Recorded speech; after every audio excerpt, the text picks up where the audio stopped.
Good morning, Neil. Morning, Scott. How are you, sir? Quit sucking Kevin Baxter and the Herald's ass so much. Why not, dude? They just made me a bunch of money. They did? How much did they make you? I guarantee you I turn that into money. I'm not like the sales staff here. I'm not like the sales staff. They get the City Link or the Miami Herald and they tell me it's average. Buy the freaking Herald. I'm going to read the whole article on the air. It's a great article. Nice show going, Kevin. You got your head so far up Scott's ass that it's going to take a proctologist and a goddamn crane to get it out. Well, at least the beast head's not up there anymore. Yeah, well, it's a big crowd. Yeah. There's a big crowd forming behind you. What do you think of the Marlins? We had a couple of calls on line 9 this morning off the air. Yeah, Howard's after me now because there's just without a doubt a conspiracy going on. Everyone here, there was a vote of 10-1 that Howard was the one consenting, and there was an abstention vote from Greg Reed. A vote on what? There was only one Miami Herald here today, and it turns out he steals the sports page every day to go home with anyway. But it turns out today he decided to take the tropical arts section home with him.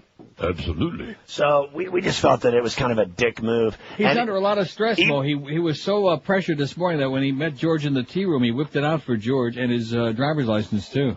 Oh, usually he doesn't whip it out in here, except when he's downloading porn. No, this was in the tea room. He whipped it out. Oh. Anyway, he's 59 years old, so I'm a year and a half older than he is. But I don't know. He told Barry Jackass last year he was in his mid-50s. Does mid-50s sound like 59? That would have been 58 last year. Does that sound like mid-50s? I don't know if he's mid-50s, dude. That's like chicks. Man. Chicks lie about their 4 age. months. Chicks lie about their age. I think my girlfriend's the same age as me, but she's like 27 whenever we go out. Always like an old lady. He's just vain. He's vain about that hairpiece, about them checkered pants, about his age. Come on, loosen up a little bit, Mo, will you? He's just mad. Also uptight about a couple of those quotes in that Kevin Baxter article where you come right out. You want to like blow him out. When in doubt, blow him out. You want the 5 to 10 a.m. I said I'd cut his throat or something. I'll take anyone out that's in my way. And also you said if you're boring, no one listens. Now, were you referring to anybody specific when you said that? Just him. All right. Yeah. Well, there you go. Other than that, I'm just trying to make it. You know, I'm always doomed. Everyone puts a label on me. I'm short-term fix. Yeah. But, you know, I look at it this way, Neil. Like, you've had the luxury of working here for your whole career. I've had the luxury, What do you mean by luxury? What's the luxury of it? Well, if it was so luxurious, what the hell am I doing here? Oh, I think you're luxurious because you're smart that you're there. You're not fooling me. But when I did my stints in New York, twice L.A., San Francisco, Atlanta, Vegas, Chicago, all that was planned. I wanted to work in every one of them. I also wanted to do the Bob Knight show. I did want to work in all those. You can laugh all you want. I wanted to live in San Francisco. So in other words, your goal is to get canned on every station so you can work in every major market in the country. My goal was never to be canned. I've only been fired. I got fired by Westwood because I took the Thrasher job. I probably would have been fired anyway because I had gone from 100 to 55 stations, but the guy that replaced me had 12 for an all-time high.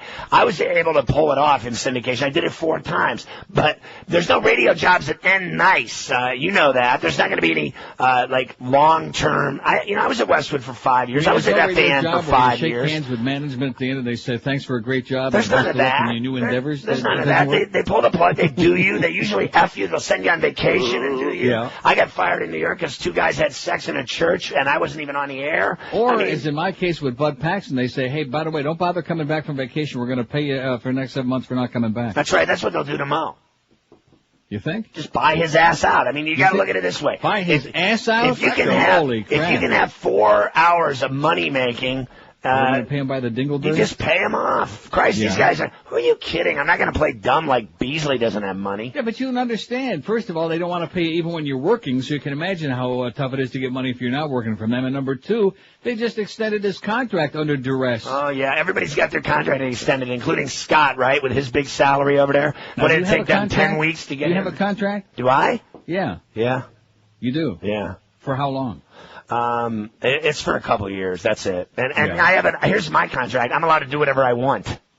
And so in other words, I'm going to do a syndicated radio show in January, whether they like it or not. And I'm going to do TV, whether they like it or not. Stick Simple. it to them, man. The more I do, stick it to them. The more I do, the more money I'm going to make. I paved the way for you. You don't have to worry about calling a boss an asshole. And by the way, you people in the Herald are such a bunch of pussies. Every word that's in here, like, I'm not trying to piss anybody off. It's P blank blank. I mean, an asshole, they've only got like an A, okay? They couldn't even put A blank blank hole. Yeah. What a bunch of pussies. Well, CityLink I love because they put every F-bomb in there, every C-sucker. sucker. That's a real publication, not a bunch of pussies like the Herald. That's why you should be sucking up to the Herald. I told Judy McGrath of MTV, the president, to suck my nuts. Yeah, did she? Woo! I love printing that. Yeah. I love that. That was the best article anyone's ever written because I got off reading. When the Herald would come out, you told her to S blank blank blank your N blank blank blank blank. And then some Cuban guy tries to figure it out and he misspells it or something. Yeah. Did you see? But I paved the ground. I did all the groundwork for a QM. You can call Greg Reed an asshole. You can call all the management people a bunch of schmucks, which they are. You can do whatever the hell you want because I've been doing that for 6 years already. Did you see the Beast? There's a picture of the Beast in the article, and he actually has schmegly on his left tooth. He has smegma on his tooth? Yeah, it's like a little lettuce chunk. Probably from Clarence. Yeah, that story was in there today. Oh, that'll wrap this up. Have a nice day, Neil. You too, Scott. Great job. I'm over here.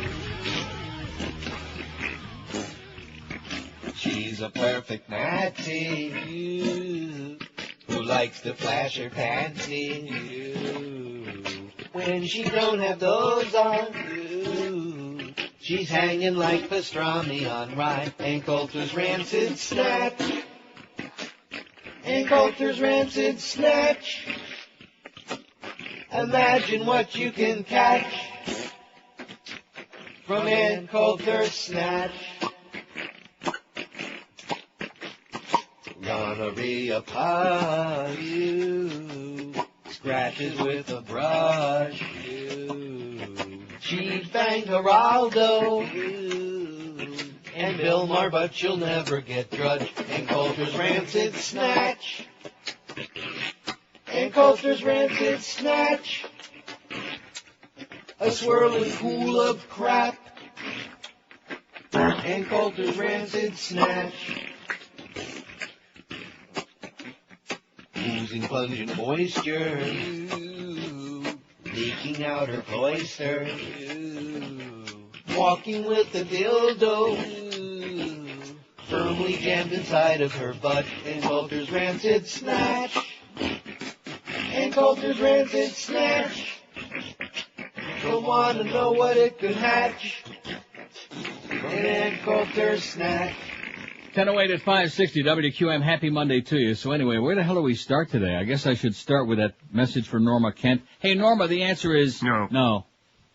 Well, you talk about chutzpah. This guy is so unbelievable. Calls me on Friday, wakes me up out of a really nice nap. You know when you get to be old like me and Hank and Mo? And me? You take naps now and then? Sure, I take naps. And you get to be a senior citizen? And I'm taking a nap, I'm sound asleep, and the phone rings. There's Norma Kent, another one of his pointless, useless calls, having nothing to do with anything, certainly having nothing to do with my career. No. Or livelihood. No. Or any of these things. No. So anyway, he's starting in again with this stupid bobblehead doll. How many times have you heard me say about that crap already? About 30, man. Yeah, at least. And he wants to, he just refuses to take no for an answer. I know some weasels like that. They won't take no for an answer. Because we're already having a bitch of a time raising money for Abandoned Pet Rescue, which is the charity of my choice that we're doing now. In the past, we raised a lot of money for Center One, for Camilla's House, for Planned Parenthood, and we did a good job on all of them, and congratulations to us, and, you're welcome. But the fact of the matter is, you can't be all things to all people. Let's see. Here's a fax that says, the worst part of your show is from 10 a.m. till Scott shuts the hell up. Well, you're entitled to your opinion. I like to crossover with Scott. It kills some good time. And we have a good time together, don't we? Good time. People like it. Okay, we already took a poll on that. Yeah, isn't that interesting? Yeah. You were saying before, and before the show this morning, no matter what you do or what you say in South Florida, there's always a negative asshole, no matter what it is. Right. Free money. Right off the bat. I mean, it's only 9 minutes after the hour. We just finished like 3 minutes ago the crossover, and here comes a fax, which by the time it got to you and then you related to me. Mm-hmm. So you see what I'm saying? So almost immediately after Scott said, have a good day, Neil, and I said, up your ass, and that was it. And here comes the first negative fax. Scott, are you people negative? I understand you're depressed because you're living there and you're stuck there. I can relate to that. Not anymore. Not no mo. No, because I had the choice, and I said, hey, get me out of here. Jesus. Anyway, Norma, the answer is no. You're not going to cut into our, it's a tough year for all charities. They're having a bitch of a year. He even told me that. And then he's got the chutzpah to say, well, do you think we could sell 2,500 of these bobblehead dolls? And I'm counting on you to really promote it heavily. No. No, because we're already doing Abandoned Pet Rescues. I told you before. I did my thing for Center One. They didn't appreciate it enough to play by the rules with us. They stabbed us in the back on a couple of things, as you recall well. Yeah. And we said, good luck to you. You do a lot of good work, but you're going to have to raise your money someplace else. But now since he's director of Center One, my agent is trying to manipulate me into a position of raising money for them, and the answer is still, it's not going to happen. Yeah, but why don't we do about 20 charities? Then we can raise a few bucks for each one. Sure. Yeah, we can raise 20 times $3,600. We already got that beat. We'll have the Neil Rogers Charity Fund divided amongst... that's right. We'll just turn it into a charity show, and then we'll have about a 0.1. We'll have the same amount of cash as we have in ratings, fractions. We'll have nothing. We'll have cheap change as well. We'll have chump change. Now, you know that can't be that guy from Dallas on line 9. You know that can't really be. Nobody's Hello? buying it. Dallas, Texas. Hello. Can you hear me? Yeah. Yeah, I said I was calling basically so I could be on hold so I could hear your show. I can't get you on the okay, well, hold on. Okay. Well, why didn't you just put him on hold, Scott? He don't have anything to say. Why should a guy from Dallas have anything to say? Well, he didn't tell me that. And he's probably too cheap to go out and buy a computer so he can listen on the Internet. Well, we had 1,971 votes on the poll over the weekend. Anybody believe it? No. Some of them were real. About 30, man. On our music poll, I mean, that's got to be almost a record. But I noticed that the last couple of days it started goosing way up there. There was a big rush on certain of these groups. I don't want to mention no names. There was a gigantic rush. And not that rush either. Anyway, we'll give you the results of that poll. Here's today's poll. I'll give you right off the bat because we got lots of stuff to do today. Don't we? No. Lots of stuff to do. I got to read that whole article from the Herald, Kevin Baxter. We don't want you people to go out and spend money to buy the Herald. Screw the Herald. See, I know Scott appreciates the fact they give him the free publicity, but don't get sucked in by the Herald, Scott. That's my first lesson to you. Do not get... Plus, no, that's my second lesson. The first one was fire the beast, which he still hasn't done. But the second message is don't suck up to the Herald, because they'll stab you in the back. They put on an act. And in fact, even in this article, there's some pretty negative crap. You notice that? Kevin Baxter, he'll smile to your face, and then he'll get, like they did to me at the Sun Sentinel several years ago. What was that old guy's name? I'm sure he's dead by now. He's dead by now. Let's hear it. The one that pretended to be a big fan. He went out to Calder to the track with me, and they took all these pictures. And then he puts a goddamn a hatchet job in Tropic Magazine, or whatever their Sunday magazine was at the Sun Sentinel. A hatchet job like which you never saw. Not as good as the one Mark Fisher did in the Herald years before that. The one where I was crying, or sitting by the phone crying on the front cover with crocodile tears. They put all this crap in my eyes. I forget what, like glycerin to get the effect of the tears. Really? Jesus Christ. If they wouldn't have had to do that if they would have just told me it was going to be in the Herald. I would have started crying automatically. Had real tears. They drip all this glycerin down your face, and man, it takes hours and hours to wash it off, and Jesus. And then they write a hatchet job on you. Mark Fisher, a.k.a. Macy Fisher, that's the guy. By the way, Happy Jew New Year to all you Jews out there. And the Goyim, well, we had a head start. 10:13 at 560 WQM. Speaking of head start, do you think that Troy's ever going to get me any copy for any of these accounts? No. Oh. I just mentioned that in passing again. Just like I mentioned in passing, Norm, the answer is still no. Go away with your bobblehead bells, okay? Maybe stick them. The answer is no. Quit dicking with my charity. Quit trying to manipulate me and use me to try to make you look good, okay, Mr. Can't get it done. So how many do you think we can sell?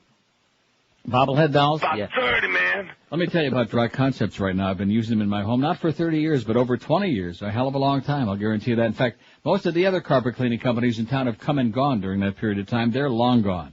But Dry Concepts is still around because they're the best, to make it very long story short. The #1 carpet cleaning in the world, the only ones who really dry clean your carpets. It's an exclusive, patented method that makes your carpets look brand new, smell lemony fresh, and stay cleaner and last longer, too.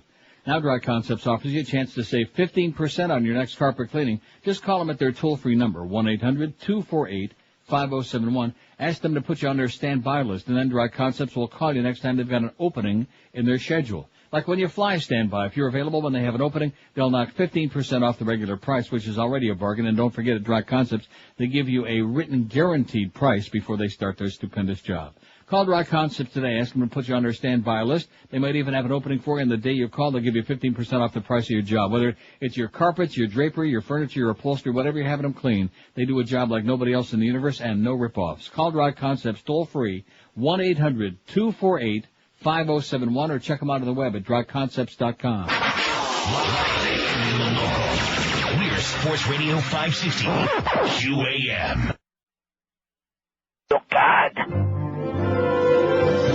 My candidacy is all about big change in Sacramento. What about those orgies you had? Outrageous. What are your qualifications? I have no experience. I'm a womanizer, and I'm a terrible guy. What's your plan? Here's my plan. I decided to get a bikini wax. And then we end the crazy deficit spending. Oh! It really comes down to this. Ow! Game over. He's in, by the way. I hate to break the news to you. It's distressing, and it's very American, though. We saw it Dumb coming. is in. Mm-hmm. I think Eisenhower really started that trend, don't you? Yeah, back in 52, about 51 years ago, Eisenhower started the trend. If you're dumb and like illiterate and a war hero. See, Wesley Clark's a war hero, but he's not dumb. Oh. Mark Hibnick, one of our former sales holes from WIOD, sends us a fact. Now, you notice the handwriting on here? It was actually written on the back of a business piece of card. toilet paper? Business card. WIOD. Oh, I hate that station. Yeah, me too. We blew it up for you. It was written on the back of what? A business card. His business card. It says, Dear Neil and George, with a small D and a big N, and boy, this is looks like it was written by somebody illiterate. Like I said, dumb is in, Mark, okay, so that's good. Hibby. No, that wasn't the hipster. The hipster was Ken No, he was the hipster. He was? Yes. Mark the hipster. Anyway, says you're still the only thing on radio except for maybe Schmidt. Does that really say the SH word? I'm not really sure. I listen daily, still now for 1 year. What? I don't. For 14 years. I'm oh so glad to be an ex-Beasley and in TV where the rest of living and breathing exists, says Mark Hibnick. Nice going, Hibby. Now, wasn't Mark Hibnick the one that got us involved with Bob Lincoln and that whole Vegas business? I can't recall. I'm pretty sure. Well, no, you try to block it out of your mind. You're trying to suck up now because you know he's listening. To who? I think that was Hibnick. Hibnick? He never did anything for me. No, he never did anything for me either except no reason gross to suck me out. up. Huh? He was okay. Listen, at least he's loyal. He understands that this show is where it's at. Although we should be giving Scott a little bit of credit, you know. Because, see, wait till I read that article because I don't want to get Kevin Baxter nervous, but you've put some stuff. Of course, at the Herald, does it make a difference? No, or does it settle? Of course not. That was the just put anything in the paper. You tell me anything, and I'll put it in there. You know, there is absolutely no research, even though we know it's true. Don't we? Absolutely. There's no research to indicate any of the numbers that Ferrall's got yet, because we don't have any hourlies for the summer book. That won't be for another till later on, till almost a month. Right. When's the book come out, by the way? You got a date? No. Flip the page there. You don't have a date there in October when the summer book comes out? Look, when move your head. Have the Flip hour the page by hour? and then move your big fat head. Yeah, move your big fat Hey, head, Scott. There you go. Junior. The 16th book, 1 p.m. Oh, that's great. That's just shortly before my vacation. That's excellent. 1 p.m. All right. Let's move the calendar ahead. In fact, let's move it ahead to the morning of my vacation. Sounds really good. You got another vacation? As a matter of fact, not only do I have another vacation, but I reread my contract while I was down there, which was a very fortuitous thing for me. And come to find out, I got a whole bunch more weeks vacation this coming year. About 30, man. Yeah. So those of you who like George a lot, no, not that many. No. But more than before. At any rate, that and of course it should have been more than before all along, but again, we gave back so much in exchange for the studios in Toronto and Amsterdam. Is there a studio in Amsterdam anymore? No. No, there's not. So that right off the bat, that should double my vacation weeks right there.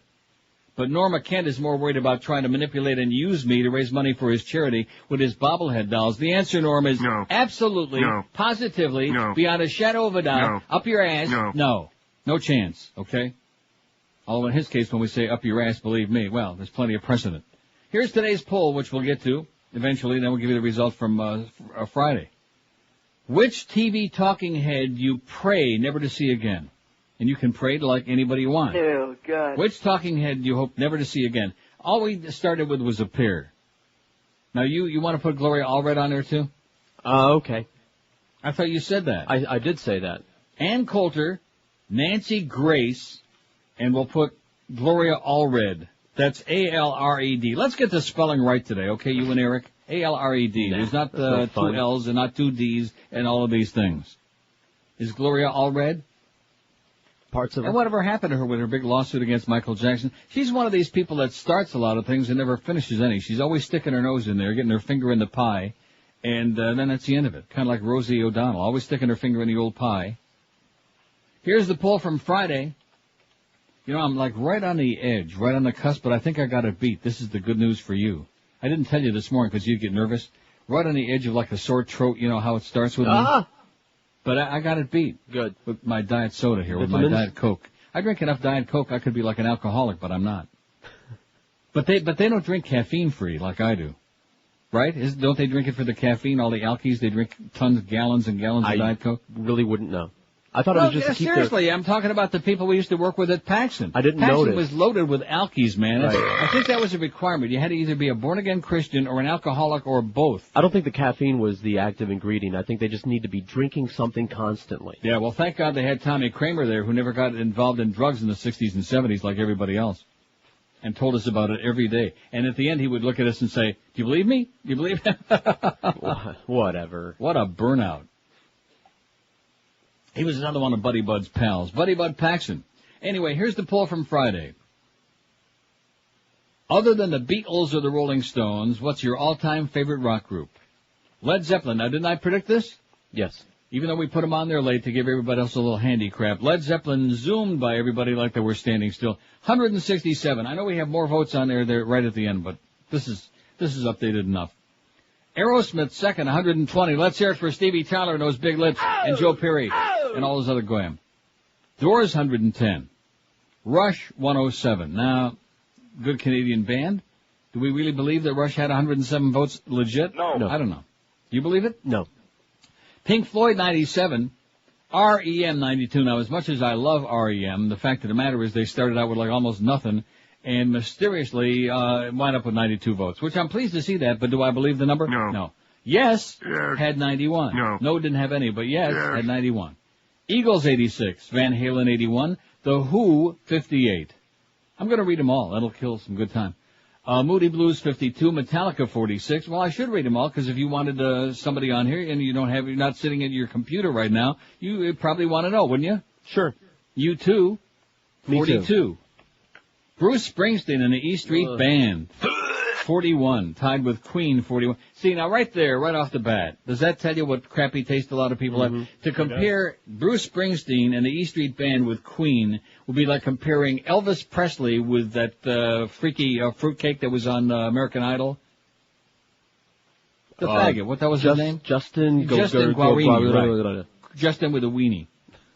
Anyway, Queen was tied with Bruce Springsteen at 41. Band 36, the band.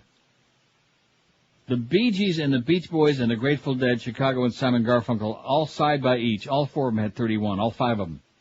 The band has 36, but these other... the Bee Gees, the Beach Boys, the Grateful Dead, Chicago, Simon and Garfunkel were 31, trailing the band. AC/DC 30, Steely Dan still out of gas, 29.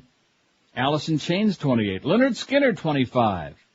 Kiss, 23. EL had 22. ABBA had 22. Fleetwood Mac, 21. Tool had 21. 21 like Tool. Pearl Jam, 20. And the Police had 20. Police only had 20? Whatever. Pretty weak. Out of sight. Allman Brothers, 18. Dave Matthews Band, 17. CCR, 16. They're still rolling. Nirvana, 14. Guess Who had 12? Guns N' Roses, 11. B-52s, 11. 10 votes for Supertramp, 9 Inch Nails, and Crosby, Swill, and Nash. Red Hot Chili Peppers had 9. Duran Duran, and here's the ones with 7, a whole bunch with 7. Duran Duran, Emerson, Lake and Palmer, Alan Parsons Project, 311, Foreigner, Cars, Four Seasons had 7. 6 votes for Radiohead, Deep Purple, Rancid, Black Sabbath, Jay Giles Band, Styx, Blood, Sweat, and Tears. 5 votes apiece for the Kinks, Motley Crue, Bad Company, Linkin Park. 4 votes each for Foo Fighters, the Backstreet Boys, Spirit, 98 Degrees, and Wings. 3 votes for In Excess. 2 votes for Jane's Addiction. They should have done better than that. Sure. System of a Down had 2. Blink-182 had 2. That was more than enough. No Doubt had 2. We apologize for that. Queens of the Stone Age had 2. Queens of the Old Age had 100. The Hollies 2. And only 1 vote for Coldplay and Stink. Let's hear it. Only 1 asshole out there voted for Stink. Probably some 5-year-old girl. The Climax Blues Band. And no votes for Filter, Power Station, or Disturbed. Even on the heels of Robert Palmer's death. Oh, my God. Power Station had no votes. Isn't that depressing? Oh, and speaking of his death, man, they are dropping like flies more deaths over the weekend. A lot of them. Oh, that'll kill another half hour. Oh, no pun intended. Yeah, that'll kill a whole bunch of time and a whole bunch more people. In fact, that Rockabilly guy they had on City Pulse here earlier, I mentioned before the show, I don't even know who that was. He died. Even people we don't know are dying, which is really depressing. Dumb as dirt. And welcome back to the World Series of Uno. Down to the final two players at the final table, and the action's about to heat up. It's little 8-year-old Jimmy Archer against his grandma. Little Jimmy's playing this one beautifully, I must say. He is down to one card, and hold on. He forgot to yell Uno. No. Unbelievable. Unfortunate. Uno. No, you didn't, honey. Did two. Did not. Did two. Did not. Did two. Did not. Did two. Well, you know what that means. He's got to draw two cards now, and that puts Grandma firmly back in the driver's seat. Yeah, too bad that's a rookie mistake, and that's just going to hurt him. It sure is. And, I hate you, Grandma. Well, what's the... Oh, no. He's throwing a tantrum and running upstairs to his room. Oh, no. As you know, that's an automatic disqualification. Boy, I'll tell you, Jimmy really needs to work on his Uno face. Give him time. Give him time. Yeah, you're right. He's young, and we'll be seeing more of him, I'm sure. So congratulations to our new World Series of Uno champion, Grandma. More like number uno. That's a good one. Well, that's all for now. We'll see you next week when we bring you the World Series of Go Fish live from the Caesars Palace Daycare Center. Oh, look at this. We got the updated schedules here on QAM. All right, let's hear it. Duff and Clarence working overtime today. That's because the Marlins are in the playoffs, naturally. We got the big game tomorrow. What time is that game? We don't have any 1 o'clock games, damn it. They're out on the West Coast in San Francisco to start. And we're also carrying the Cubs and the Braves at nighttime. So we got baseball up the ass for the foreseeable future. And I bet you Muff's pretty happy about that. Here's a lady in Fort Lauderdale. Hello. Hello? Yes, ma'am. Hi, I'd like to know something. Deal says side by each. Where do you get that expression from? Canadian. That's not true, because you're speaking to one. And I've been there 28 years in Toronto. I have never, ever heard anybody say side by each. Well, the only person that I hear saying it is Frank Salive, who calls the races at Woodbine and Mohawk harness racing, and he always says side by each. I go to Woodbine. Yeah, but he says that all the time. So that's an isolated. You've only heard it for one person, though, right? Well, so it's a Frank Salivism, but you have to admit he is the best, though. He's great. Okay, because I had a discussion, like I'm in Fort Lauderdale right now with somebody, and he lives here, and he's always like, making cracks about Canadian people and stuff, and he says how we all say side by each, and I personally never heard that. So yeah. I just wanted to at least he's not picking on. At least he's not picking on you for saying how's it going, eh? He's not picking on that, so that's at least a diversion. That's right. Oh yeah, and he told me to tell you that I've been taught that Neil is God. There you go. Thanks, sweetheart. There you go. Thank you. And have a great day, and I'll see you side by each. Okay, bye.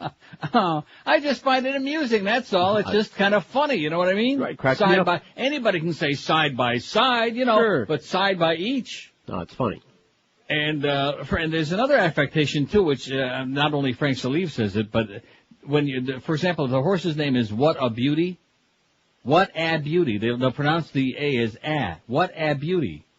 Seriously. Now, maybe that's only Frank Salive. I don't know. Maybe he's got like some kind of a mental problem. I don't know. At any rate. We'll take Canada, eh? We'll take our pot laws and our fag marriage laws, and we'll take the Liberal premiership in Ontario starting on, when's the election? Thursday? Gonna pounce that Ernie Eves right out of office. See, this country is moving ahead, taking gigantic steps into the future, whereas America under the Bushmeister and his fascist regime are moving gigantic leaps and bounds into the Stone Age, backward. So if I have to choose between, no matter whether we say, how's it going, eh, or side by each or whatever, I'll stick with Canada, eh? How do you like that, sweetheart? Love Toronto, even though the weather, I think the party's over, though, for the weather. Low tonight's going to be 41. That ain't so bad. No, but I can see the high in some days. There's one day, I think Thursday, they're predicting a low of 38. So I think we're going from summer to winter this year, Yeah. That's okay, just bundle up. Life is more than just weather, as most of you in South Florida who came with dreams of sun and fun. Hey, you discovered life is more than just the weather, didn't you? Yeah. It's part of the little trick that we play on you in South Florida. You think it's paradise because you hear some crusty old 59-year-old coot say that. Absolutely. It's paradise. By the way, I'm proud of him. He's really coming along now that Scott's trying to blow him out. Who'd have thunk it? Yeah. Whips it out for George this morning in his driver's license too, and shows him his birth date, June 44. Had it tattooed right on there. So I don't care. I'm not vain. In November I'll be 61. I'll be like a year and a half older than the Meister, and that's the way it goes. Of course, I'm making a lot more money than he is, and my ratings are like 100 times what his is, and there are actually a few people who like me as opposed to Mo, but that's the way it goes, Mo. That's how it goes, Mo.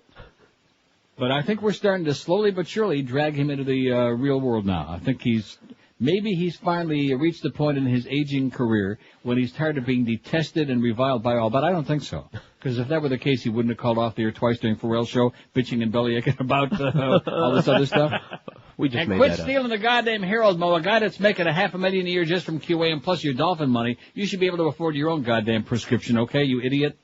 God. Every day we talk about cheap Jew, man. It's bad stereotypes. See, it's bad for the rest of us Jews. He's here's me, Mr. Generosity, that takes care of the whole world and very glad to do it. And then we got this cheap bastard on there that's so cheap he even takes the Herald home. What a prick. But we like you, Mo. You're a good guy. Absolutely. In your own bizarre way. Don't you like him? Oh, well, actually, you're the one. You're down there. You're with him. I mean, you're starting to get real close and all goosey and everything with us. Well, it's, hard to avoid him. Been doing a good job, but eventually you run into each other. Well, he's seeking you out. When in doubt, he seeks you out. And maybe he'll even allow you to sniff some of his dingleberries later in the week. We're going golfing in the weekend. Yeah, but whose balls are going to get whacked? I'm bringing Here's Miami. Hello. Neil. Yes, sir. Can you play the George tapes, please? Well, it's been a while. You play the George tapes, please. Monday. This guy's got nothing to do on Monday but sit there for like 20 minutes. Can you play the George tapes, please? No, can't do it, asshole. Now, a lady in Pompano on 9, I don't believe that. Hello? Hi, Neil. Yes, ma'am. How are you today? You're in Pompano? Yeah. Well, why would you be calling on this line? Because I'm not calling from Pompano. Where are you? You don't want to know. You really don't want to know, Neil. Okay. It's far, far away from you, maybe 2,000 miles away, close to Batavia. It's not far from me. 2,000 miles away from Toronto? I don't think so. Well, anyway. Batavia's like about 200 miles away. So tell me honestly what you think the chances of the Marlins getting anywhere this year. I mean, beyond this level here. Well, what do you mean by that? You sound so negative. Nobody expect David Sampson, as much of a twerp as he is, at the beginning of the year on this station, he said the Marlins would win 91 games. We all laughed and laughed and laughed and fell down on the floor and rolled around and held our sides. And you know what they did? They won 91 games. Unbelievable. And they made the playoffs. They're the wild card team. And if they don't win one more game, it's still been a phenomenal year for them. And not that I'm a big baseball fan or Marlin fan, but you got to give them credit. You know what? It's exciting for me. I mean, I followed them when I lived down there, and it's really kind of fun. It feels almost the same feeling as 97. Right. Is that what it's like down there? Is it the feel of the people down there? Like, it's exciting again, the people are coming out. I mean, is that how it's been? They're jumping on the bandwagon, the front-running phony. Sure, they had like about 30,000. About how many? About 30, man. 1,000 a game for the last few games there, sure. No, that's great. That's great. I think it's awesome. Well, it'd be a lot greater if they actually showed up the rest of the season, when it's not a bandwagon thing, but that's not the South Florida effing way, you know that. No, Cubanos can't deal with that. No. You know how. Well, they're busy with the cockfights and the dogfights. But, George would know about that. Okay, have a great day. We'll see you in Batavia. Oh, man, what a bitch. Wow. Taking a cheap shot at you, and no wonder she don't want to tell us where she's calling from, you know what? I missed it somehow with her shot. Yeah, she took a little shot. You would know about that. In other words, a Cuban, it's like an anti-spick thing. She doesn't like spick. No, I do know about it. I hope she has a good time in Leroy, New York, or wherever, Lackawanna. Lack of common sense. True, but no dog Depew. fights. Maybe she's in Depew or Fredonia. Or maybe she's in Buffalo with Maria Gennaro. I can't get over how Maria Gennaro is on whatever channel it is. A fat boy would know. On one of the Buffalo Network affiliates. I love Maria Gennaro. She's one of the bright lights that we ever had in South Florida. Is it WIVB? Oh, not that Dyke Ellen degenerate. She's got a show again? Yeah. You didn't know? Living It Up with Ali and Jack. I have no idea what that is. That's on, what station is that? WGRZ. And then the ABC is, WKBW. Absolutely. And there's Madeleine Albright. I say Madeleine Albright for president. That's what I say, although she's too busy cozying up with Ariel Sharon. 20 before 11. Oh, another dead American soldier in Iraq this morning. That's more bad news. And they continue dying day after. Yeah, who's counting is right. We stopped counting at this point. It's 20 before 11 at 560 WQM. Here's the schedule. We got the Mad Dog, Jim Mandich, 2 to 4. We got the Humper at Shula's 4 to 7. Then the Ricky Williams Show from the Clevelander on South Beach live 7 to 8 tonight. Ricky Williams. Keep saying it. Nice hairdo. Nice do, Ricky. And by the way, don't mind that they all say that you're whatever they're saying. You know what they're saying about him? No.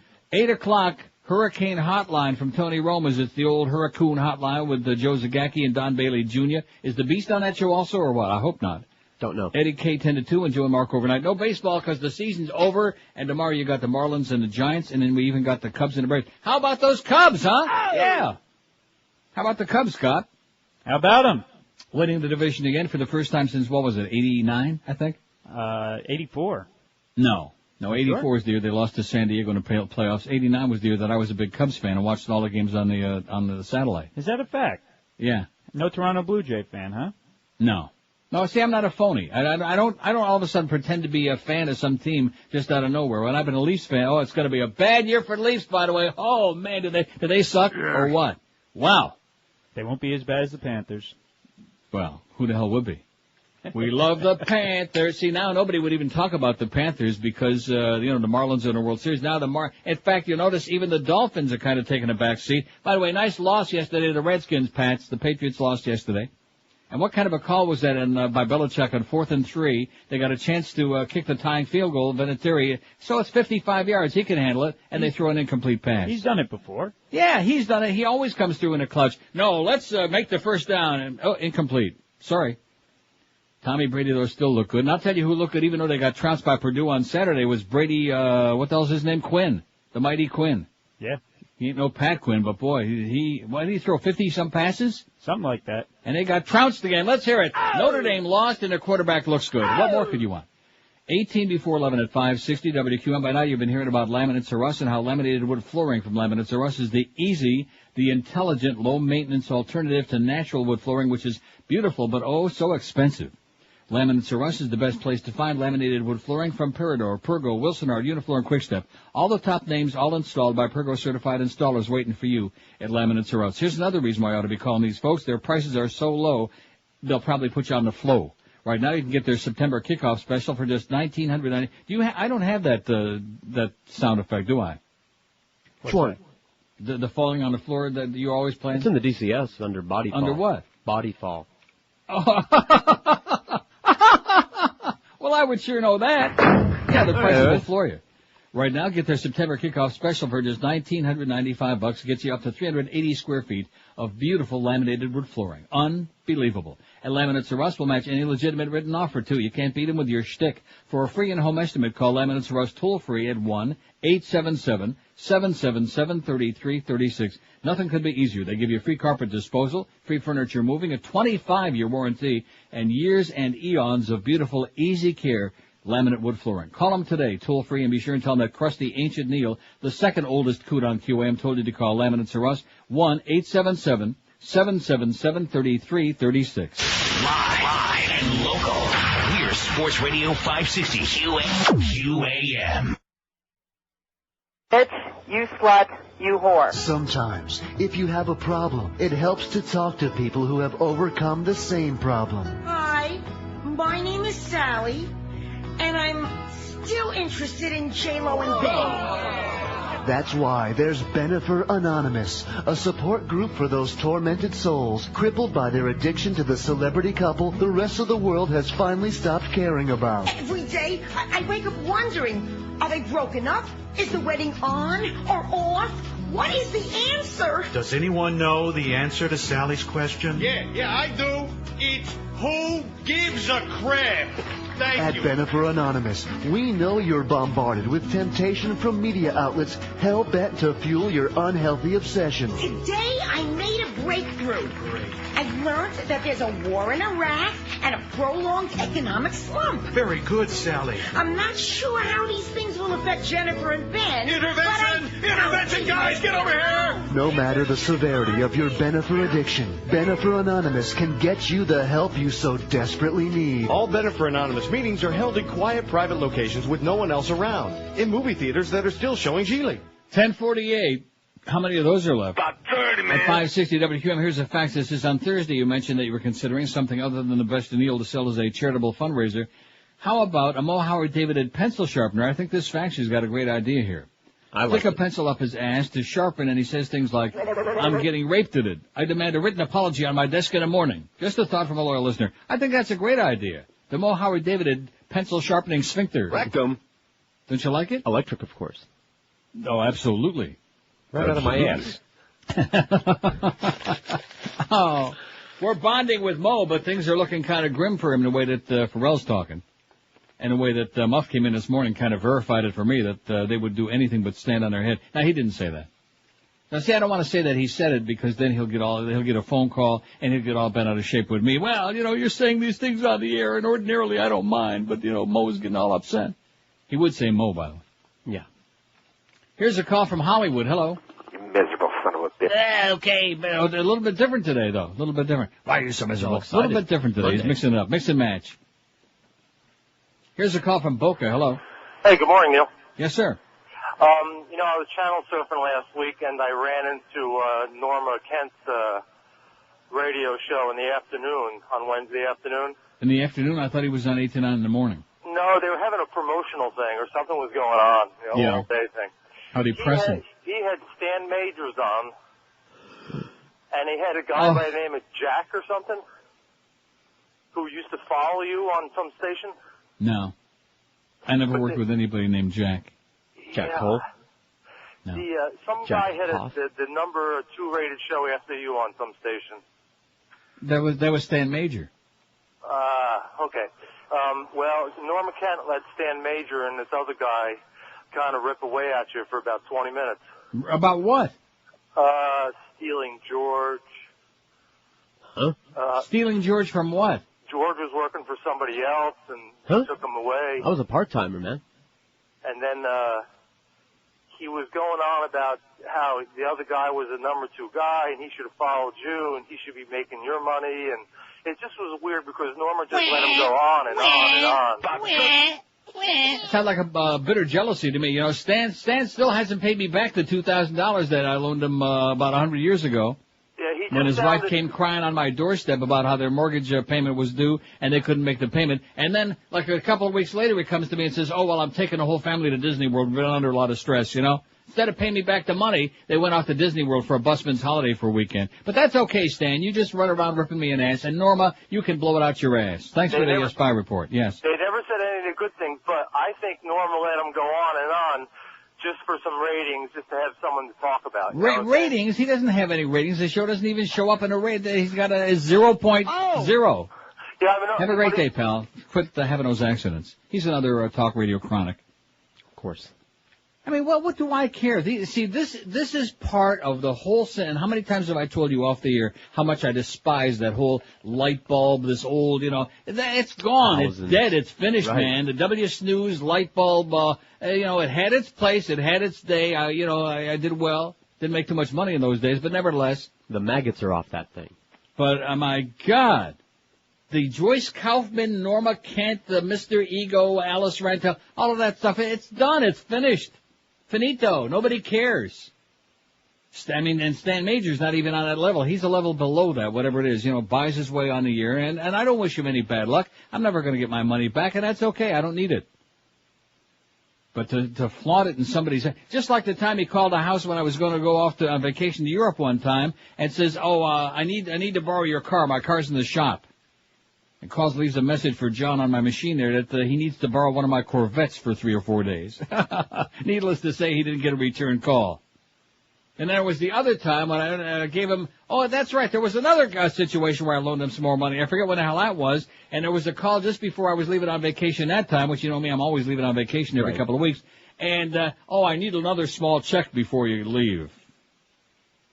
There was a message on my answering machine. He needed another small check before I leave. And the answer was no. No, Stan. He should be making my money. You know something? I don't begrudge no matter what anybody else is making. I don't begrudge them anything. More power to you. Now, the jocks, that's a different story. These stupid ball players with an IQ the size of their thumb. But you know something? Even there, if somebody's dumb enough to give A-Rod $25 million a year for a team that finishes in last place every year, go ahead. Take it. I would take it. If Greg Reed came in tomorrow and said, hey, Neil, just to show you how grateful we are, the great job you've done the last 6 years, we're going to up your salary, we're going to give you $20 million a year. I'd say, sure, I'll take it. I don't think the checks would probably clear, but it sounds good, I'll take it. But to be on the air whining and moaning, if that's true, now this guy could have made that whole crap up, I don't know. But if there was any doubt about the bobblehead dolls, Norma, the answer is absolutely no. And see, this is Norma Kent's idea of a radio show. He's only got 1 hour a day. He talks about me for an hour. That's his idea of a radio show, is to talk about me, to try again to like siphon off. It's a miracle that I'm still alive at this point in my craggy old age, because I've got all these bloodsuckers like trying to siphon off part of my success. You know, one's on my toe, one's on my rectum, dingleberry. They're all over the place trying to siphon off. Well, siphon this, okay, Norma, you jackass, and don't call me anymore. I keep telling you, stop calling here. I put him right in the same league with Rimmer now. Although at least Rimmer finally got the message, he don't call here no mo. Unless it has to do with some legal machinations with his contract or with Greg Reed or with Beasley Bro. Unless it has to do with that, don't call me no mo, Norm. Okay? To bring is that beyond desperate to put Stan Major on the air? How many people do you think in the market have any idea who that is? About 30, man. God. Assuming that it's true and this guy didn't just make it up. Although it's too ridiculous to be made up, you know? I believe it. Oh, I do too. By the way, how come we're not getting because I want to read the Ferrall article about Kevin Baxter, but I want to make sure everybody's in place and listening. All right. Got it turned up real loud. Which TV talking head you pray to never see again? All we got are the ones we put on there. Ann Coulter, Nancy Grace, Gloria Allred. We don't have any suggestions from this audience. We have some broad that calls to rip you an ass and the Cubans again, who don't want to tell us where she's calling from because they won't let her into Batavia. The first lady was okay. The Toronto lady, the side by each lady, she was kind of amusing. Pip. She was a real Pip. Remember Wally Pip on WCFL? No. How about Barney Pip? No. Here's Fort Lauderdale. Hello. Yeah, sorry about that. I was Don't be having an sorry. accident. Okay. Just to, I can't get through the show in the morning, but just to show what Mo is like. Yeah. He's been talking about What is the Mo Braves like? all year. How he loves the Braves, the Atlanta Braves. Right. He's a Braves fan. Right. And now he's saying he wants the Marlins to win. Well, the Braves, because the Marlins are playing the Giants, but if the Marlins beat the Giants and the Braves beat the Cubs, then we'll find out who he really wants to win. There's no doubt. There's no question. He's the biggest hypocrite. We know he was the biggest Jet fan in New York, and now he's just pounding it down here. Right. He'll do it. I mean, he's just for the salary or the paycheck, and he doesn't even Right, work that's for right. He's like a prostitute. He's a paid, but all of us in broadcasting are like that. We're all a bunch of whores. But, I mean, he doesn't work for the Marlins. You know, the Dolphins, I could see, he thinks they're the greatest thing because he loves everything about him. But Yeah. Can I just Well, he thinks it's politically correct, you know. And not that I'm sticking up for him because that'd be the last thing to do on this show, but, you know, don't just single him out because everybody in town now is a front-running phony jumping on the bandwagon. Every Friday, Geldy and him pick the games. Yeah. And you know they're never going to pick against the Dolphins or the Hurricanes. I mean, it's every game they're going to pick for those teams. Yeah. They could play the best team in the history of the world. Well, what team is that? There are no best teams in the history of the world. That's the one good thing. They're safe doing it because the Hurricanes play all little girls' schools, number one, and number two, the NFL is so weak that the Dolphins can, any given week, who the hell knows? Right. They all suck. Can I make one mention on, because I couldn't get through on your poll with the sports announcers? Yeah. You did miss one person who's a very good friend of the show. Go ahead. Dave Johnson. Yeah, but he's not a sports cat. Well, I mean, if you want to include race callers, I guess we could. We didn't do that. He's probably the best at what he does. Dave Johnson and Tom Durkin, the two best in history. I can't separate between the two, but they're the two best. And one more, who was the... I put them side by each. What is it? The old hockey announcer's last name was Kelly. Dan Kelly. And have a great day. 10:57 at 560 QAM. Live and local. This is Sports Radio 560 QAM.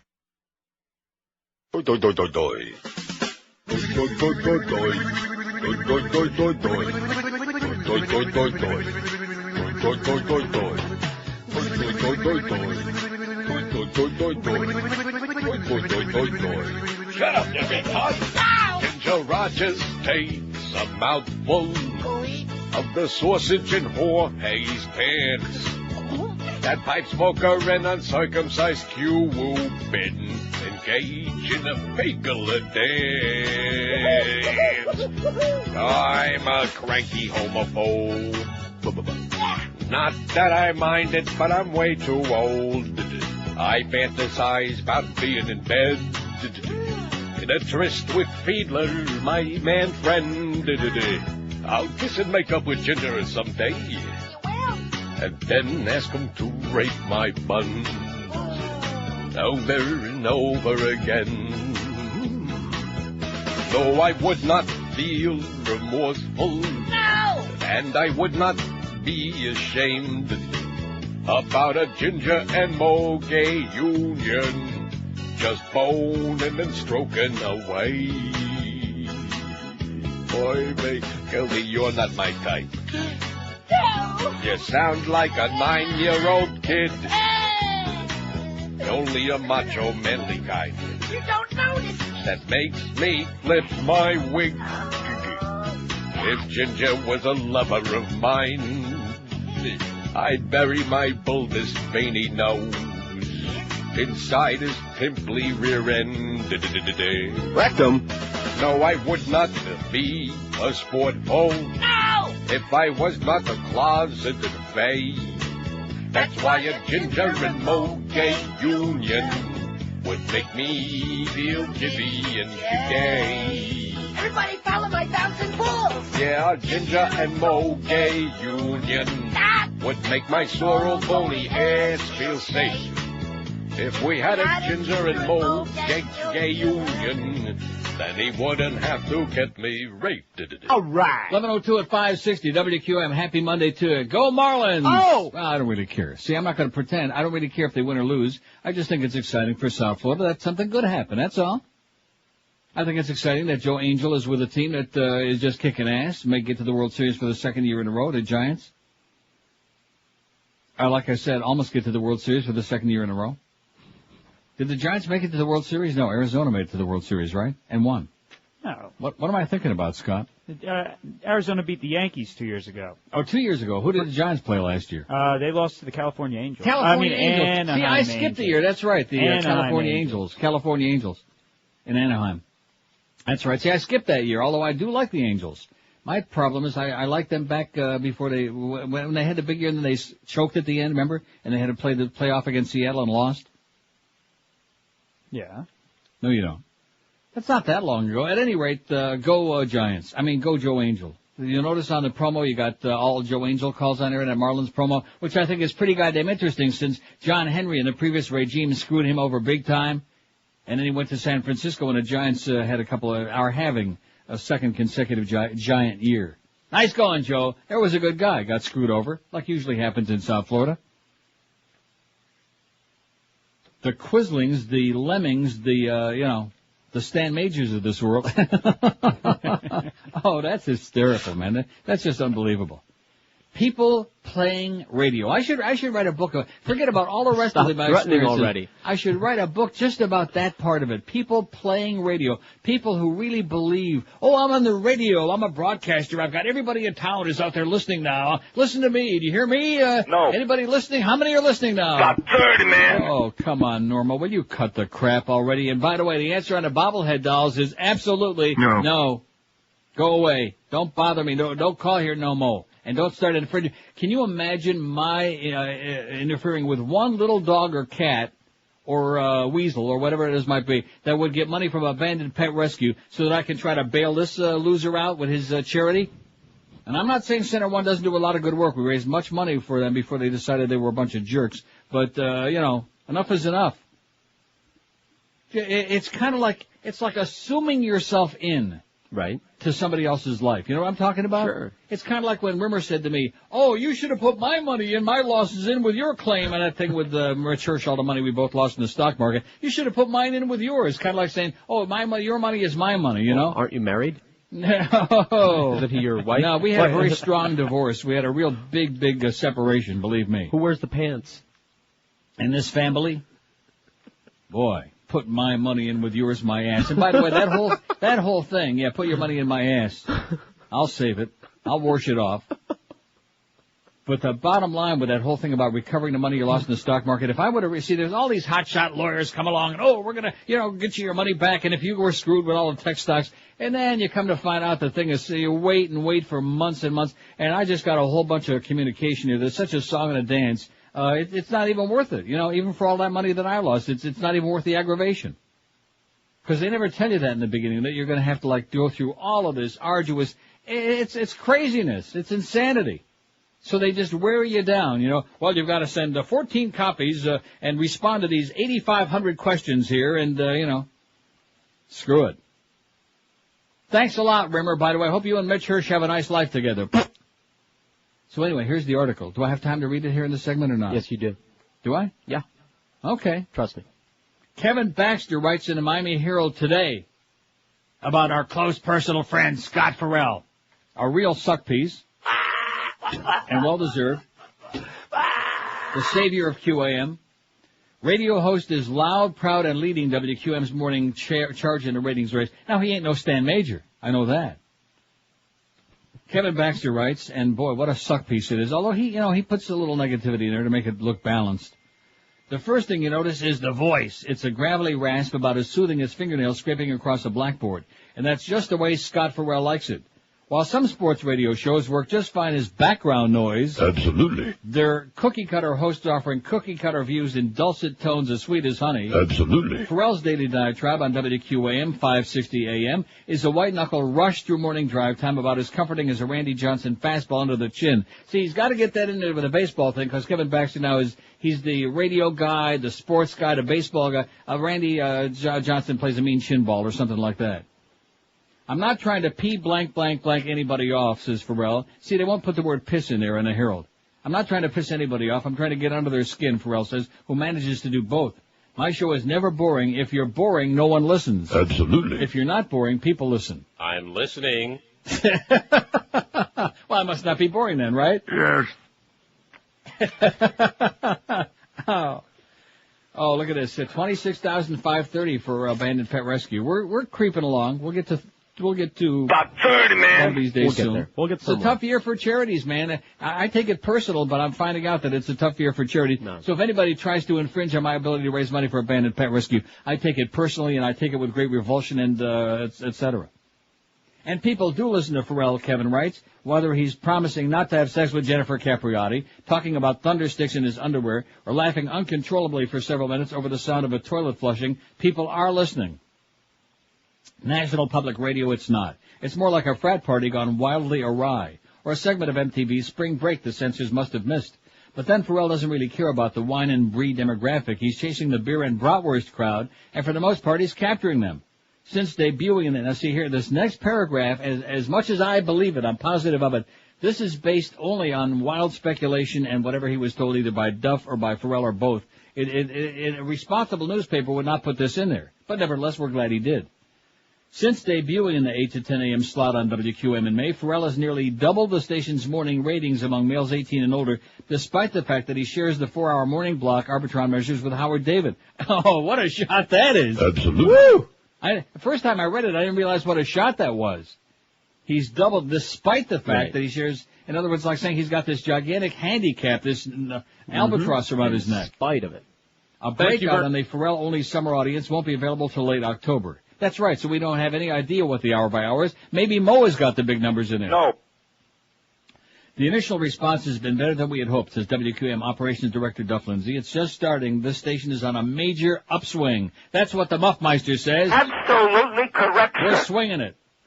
But then there's the downside. If history is any indication, it's only a matter of time before Ferrall wears out his welcome. Everywhere he's worked, and he's worked everywhere from Atlanta to Vegas to New York to Los Angeles, Ferrall has proven enormously successful on the air and enormously self-destructive off it. In his 19-year radio career, he's been fired more times than a cannon, often for insulting his bosses in public. And though he mouths the appropriately apologetic language about youthfulness, discretion, and lack of maturity, he also brags about being canned 7 times from his first job at a college station in Bloomington, Indiana, only to be rehired each time after the students protested. Everyone that is really great in radio has the potential to ruffle feathers, Lindsay says. We see the upside better than the downside. It's more like the glass is half full. He has a very unique quality of being a sports guy and being the utmost radio showman, he says. I'm going to kick his ass and then I'll steal his toupee. And at 38, see, I'm never going to get through this whole story in the first, but that's good. Then I'll come back after the break and finish. Okay. Well, that's because we've been interjecting and interrupting, but that's good. You know, you want to play with it a little while. That's what I always say. You want to play with it a little while, then you finish. Okay, let me do the break, and then we'll come back to the Kevin Baxter masterpiece in the Herald this morning, where he sucks Ferrall's ass so hard that it's almost it's a damn good thing the Herald's printed in Dade. It would definitely be illegal in Broward, wouldn't it? Yes. Mm-hmm. That's how hard he's looking at. A rim job that even the rimmer has never seen. How's my $2,000 coming, Stan? You backstabbing phony. How do you like that? If I could recount that day when she came, Lori, his ex-wife, came to my house in tears. Oh, and the first thing we do, I promise you, is pay you this money back before anything. I'm going to make sure you get your money back. Yeah. I ever get a dime? No. A penny? No. A nickel? No. Pennies from heaven? No. Pennies from Murmur? No. No. I even got the $13 from the lottery ticket from Murmur. Never got a penny from Stan Major. But he'd like to borrow one of my Corvettes because his car's in the shop. And then goes on here with Norma Kent, two of my close personal friends. And now you understand why I don't want to see either one of them anytime soon? And just stabs me. And now, the guy could have made it up. I don't think so, do you? No. I believe him. 12 minutes past 11 at 560 WQAM. And by the way, Al Knight, put one toe on the ground, would you please? At least one toe would be good. Oh, little Brian Craig and Al Knight, Alice in Chains, Nick Lawrence, Joyce Kaufman, Mark Scheinbaum. It's the light bulb. It's the Enter Radio. It's radio for people who aren't in the ground yet. And the problem is that they all died. Sorry. Those people all died, Norma. Yeah, but everybody downtown in the office buildings listens to my show 8 to 9 every morning. Yeah, how many of those are there? About 30, man. The 2003 Neil Rogers blowout sale continues at Hallett Pontiac GMC. Get the lowest prices in town from Tom Lehman and Joe Prieto, all the good folks over there, all those goyim at Hallett. Neil deal number 1. Save up to $7,000 with the highest rebates of the year, plus get deep discounts on all remaining 2003 models, including the Yukon and the Envoy XL. Neil deal number 2. It's rating for you right now. Get 0% financing for up to 5 years. And listen to this. You can lease a fully loaded 2004 Grand Prix GT for only $259 a month for 36 months with 12,000 miles a year, and you pay only $2,500 out of pocket. Can't beat it. Tom and Joe invite you to test drive any vehicle on the lot and get 2 tickets to this Thursday, October's the Tooth Miami Hurricane West Virginia game. Hurry in, supplies are limited. And of course, Hallett's also got a great selection of certified pre-owned cars, trucks, and SUVs. If you've had credit problems at other dealers, it won't be a problem at Hallett, because even if you're marginal, even if you want to do one of the Beasleys, they'll still cut your deal at Hallett Pontiac. It's the 2003 blowout sale going on right this moment at Hallett Pontiac GMC, and you'll find them in the same great spot that they've been legendary for over 35 years. 13401 South Dixie Highway. That's US 1 across from the Falls, open every day, 7 days a week. For more info on these hot Neil deals, call the Neil Deal hotline, 1-888-534-4211.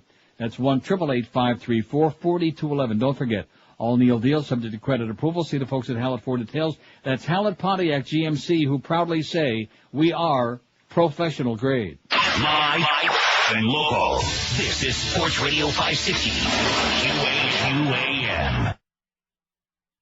Stan Major, now on News Talk Radio 610 WIOD. If you missed the last show, you missed this. Well, then what the hell is your problem? Kane is in New York, fella. When he would do a show, I don't want Kane back. I just told you that. But well, then who do you want?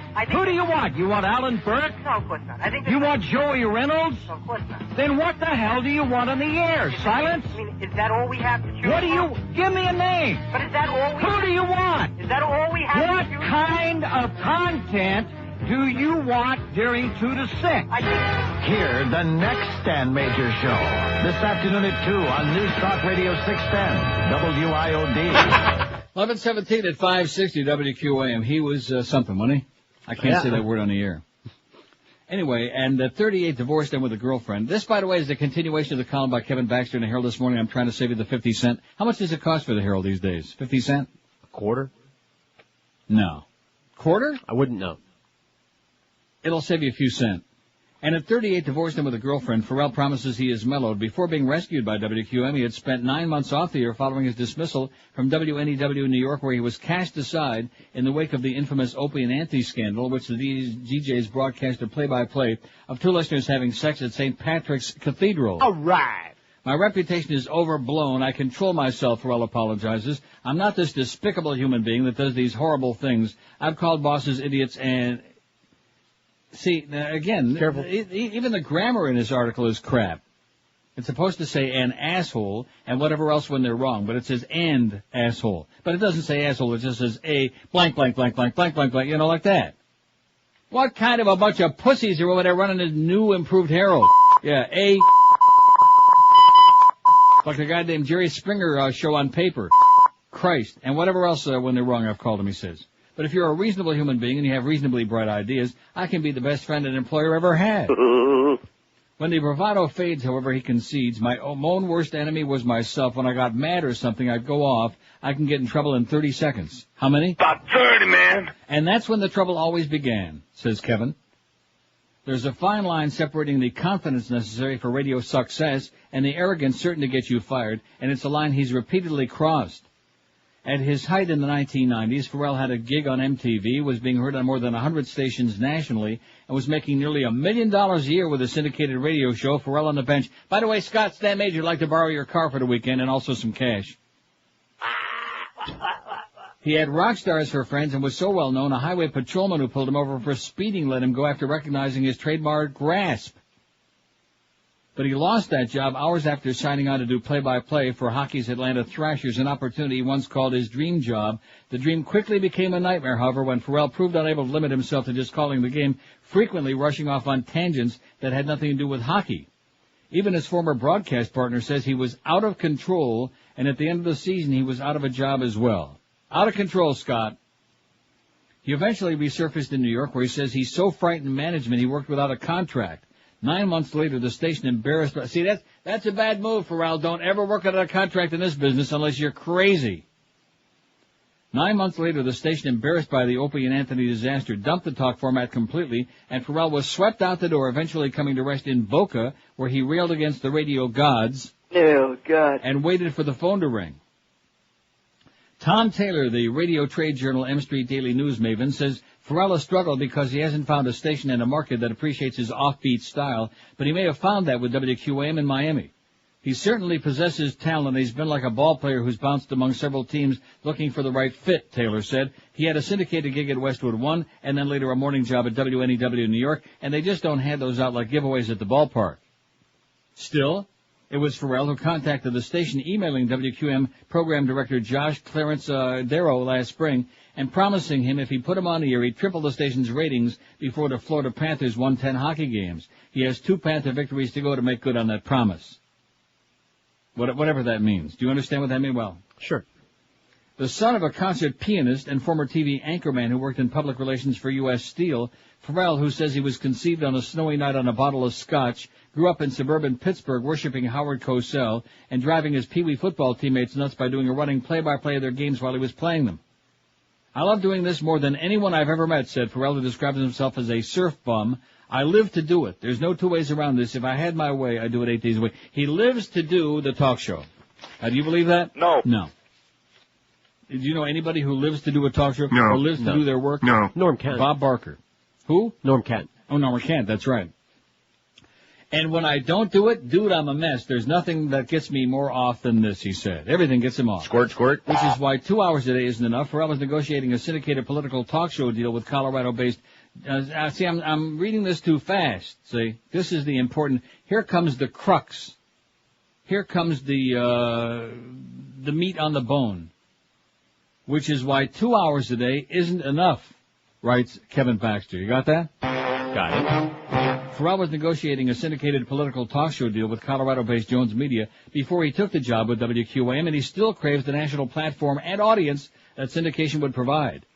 And though he says all the right things about his goals, now here comes, you strap yourself in. You ready? Absolutely. Okay. Here comes the piece of resistance right here. Take a deep breath. You took I'm yours. holding it. Are you holding it? I'm turning blue. How about your breath? Although he says all the right things about his goals at WQM, it's clear, and see again, this is a typo. It's the Herald sucks. It's clear he'd love to push David off the air and have the 5 to 10 a.m. morning slot to himself. I'm getting pounded. Yeah. You say that again. I'm getting pounded. Thank you. You can't stop me, Ferrall says. I'm a runaway train. I want to control it all. I'm not stupid. I'm creative. I'm manipulative. I'll get you what you want. I'll stop at nothing. I'll cut your throat to beat you. And the one thing we know he is not is stupid. Right. He just said that. He's not stupid. Radio's not about feelings. It's not about friendships. This is a business, is what he's saying. See, Mo, it's a business, and you're taking it personal. Ha! That's the problem. We're in business. I mean, we can't carry a bunch of 59-year-old guys with crappy ratings and suspended underwear. We can't handle that with a old tea bag hanging down from their thing.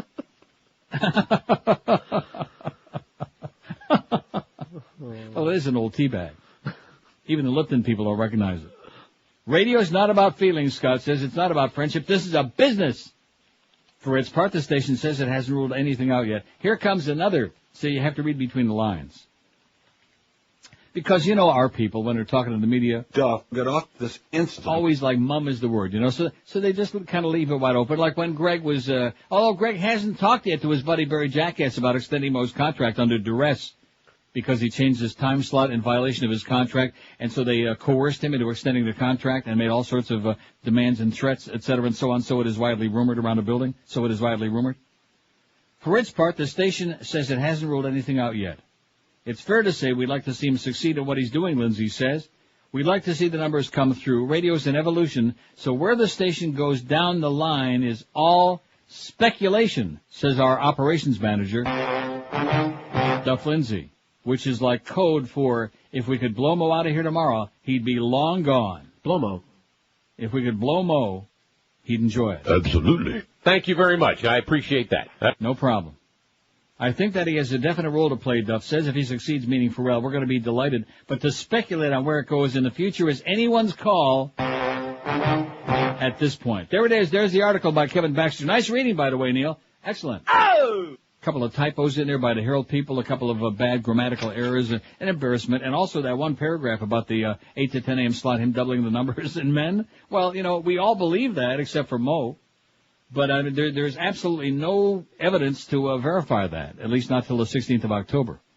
Then when what's the date today? Today is the 29th. Yes. Ooh. Now what day of the week is that, a Thursday? Yes. Ooh. The 16th of October, boys and girls, a Thursday at 1 p.m., and that'll be the day that really we separate the men from the goyim. That'll be it. Wow. Although, you know something? I'm wrong. What? No, because that's the day the book comes out. Right. We won't have the hour by, maybe till Monday. And I'll be, till when? Monday of the following week. So that'll be in your fine hands, because I'll be gone. I'll be on vacation again. I'll report. And the thing that amazes me about our poll today, I didn't even bother voting on it because nobody's calling in any other names. And finally, I figured, okay, I'll vote for Ann Coulter. And there were 60 votes. Now there's 95. We only have 3 names on there. That's pretty good. Maybe those are the only 3 we need. Which TV talking head do you pray never to see again? 95 votes. Ann Coulter's got 71 of them. They hate you, bitch. Oh! Okay, they hate everything about you. Your pastrami ass. Oh, and I did have a Reuben sandwich on Friday. Remember I was inspired? Right. Corned beef, right? Yeah, shouldn't have done it. It was okay. Shouldn't have done it, though. I can't be eating stuff like that. It's your fault. Ann Coulter, 71. Gloria Allred, 16. Nancy Grace, 8. Out of the first 95 votes. And I'm sure there got to be some other ones. And maybe they'll get around to calling them in, and maybe not. We really don't care because it's already almost 11:30. Yes. Right? Right. We're having a good time. I'm having a good time. We got just crap load of stuff here. Just a whole Schmidt load. By the way, poll reveals most hated sports, including dogfighting and golf, says CNN. I'm going to say this. Natural tie-in there, right? Huh? They usually break out in the same place. Miami Archdiocese paid its first settlement in more than 2 dozen local molestation lawsuits. $500,000 they paid out so far. Can you imagine how many starving people and homeless people, how many old people who need prescription drugs could have had them for that $500,000, but instead they got to use all of their resources to pay for a bunch of pedophile priests? Shut up. Nice going, Pops. Nice going, Father Oat and your tool.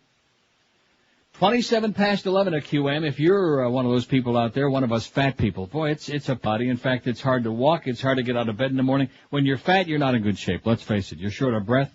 You can't enjoy life. If you've tried all the other weight loss programs and you're still a fat slob, here could be the answer you've been looking for. Beast lost another pound, another ounce or 2. He's getting to be svelte. Balance for Life is working for the Beast, and it'll do even better for you because you'll stick on it and you'll be real happy, unlike him who's like a pampered little rich boy Jew. No cooking, no shopping, no cleaning, no calorie counting, no carbohydrate counting, no figuring anything out because they do all of that for you at Balance for Life based on the Zone diet.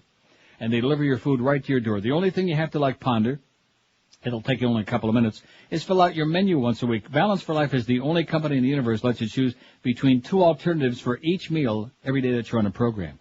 3 gourmet meals, 2 delicious snacks made with fresh, delicious goodies right in your little black sack, which they deliver right to you by 6 o'clock in the morning. Your home, your work, wherever you're going to be hanging out. Believe you me, this isn't some drastic or crazy diet program or some wild kind of pill that won't do anything except put your money in somebody else's pocket. This will really work for it because it'll keep you full and satisfied. Plenty of food every day to keep you happy so you won't be cheating. So let Balance for Life finally help you lose that weight and get you back into shape and avoid that diabetes too. Let me tell you right now, seriously, I've been diabetic for a long time. It ain't no fun. You can't eat all the good stuff you like no more. Call Balance for Life today at 954-568-3229. 954-568-3229, or check them out on the web if you like at balanceforlife.com. Live and local. This is 560. The radio's all yours now. QAM. Sports Back Radio, WQAM. Real American assholes.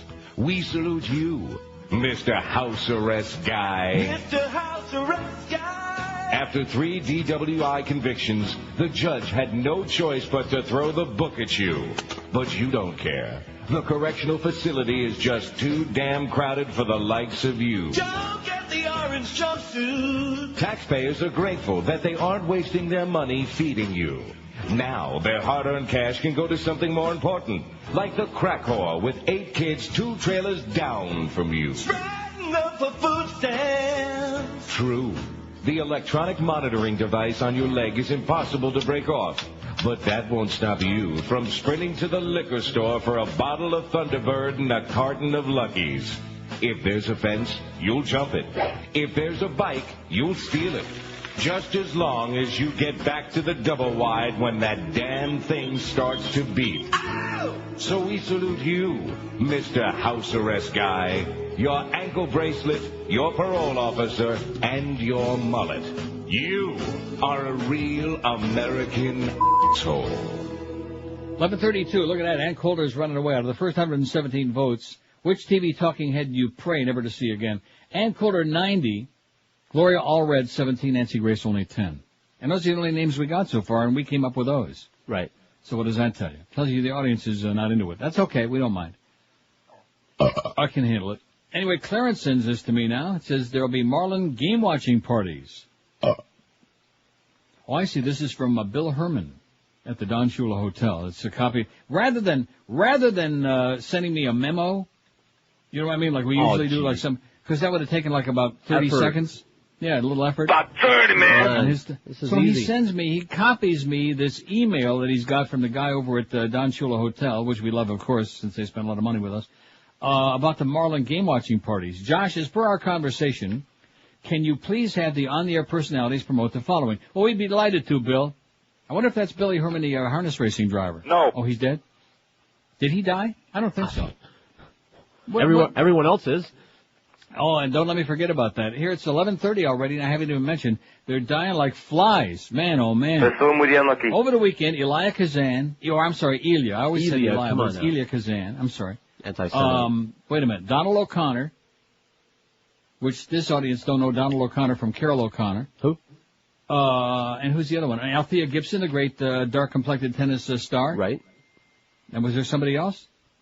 That's enough. But boy, in the last 2 months, just stop and think about all the very famous people who've croaked in the last couple of months. It's like a tidal wave of death. Kind of like what's happening in Iraq, a tidal wave of death. Ain't nothing going on there. Marlins game-watching parties at Shula's Steakhouse, Tuesday and Wednesday at 4 p.m. at Shula Steak 2. Special appearances by Billy the Marlin and the Marlin Mermaids. There will be interactive pitching games. You can, if you're a pitcher or a catcher. Probably Norma will show up for that. Wear your Marlin colors and root your Marlins to victory. I should probably be putting some of that Harry stuff on, too. Because I don't think we have any Cubs fans left. It became unfashionable.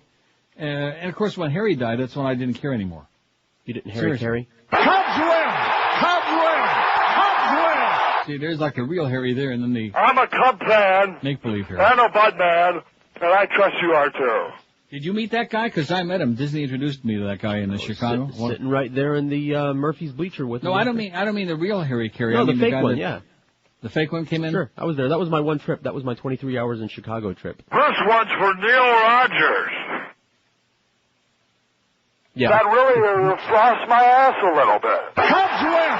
Cubs win! Cubs win! Yeah. Same guy, I think.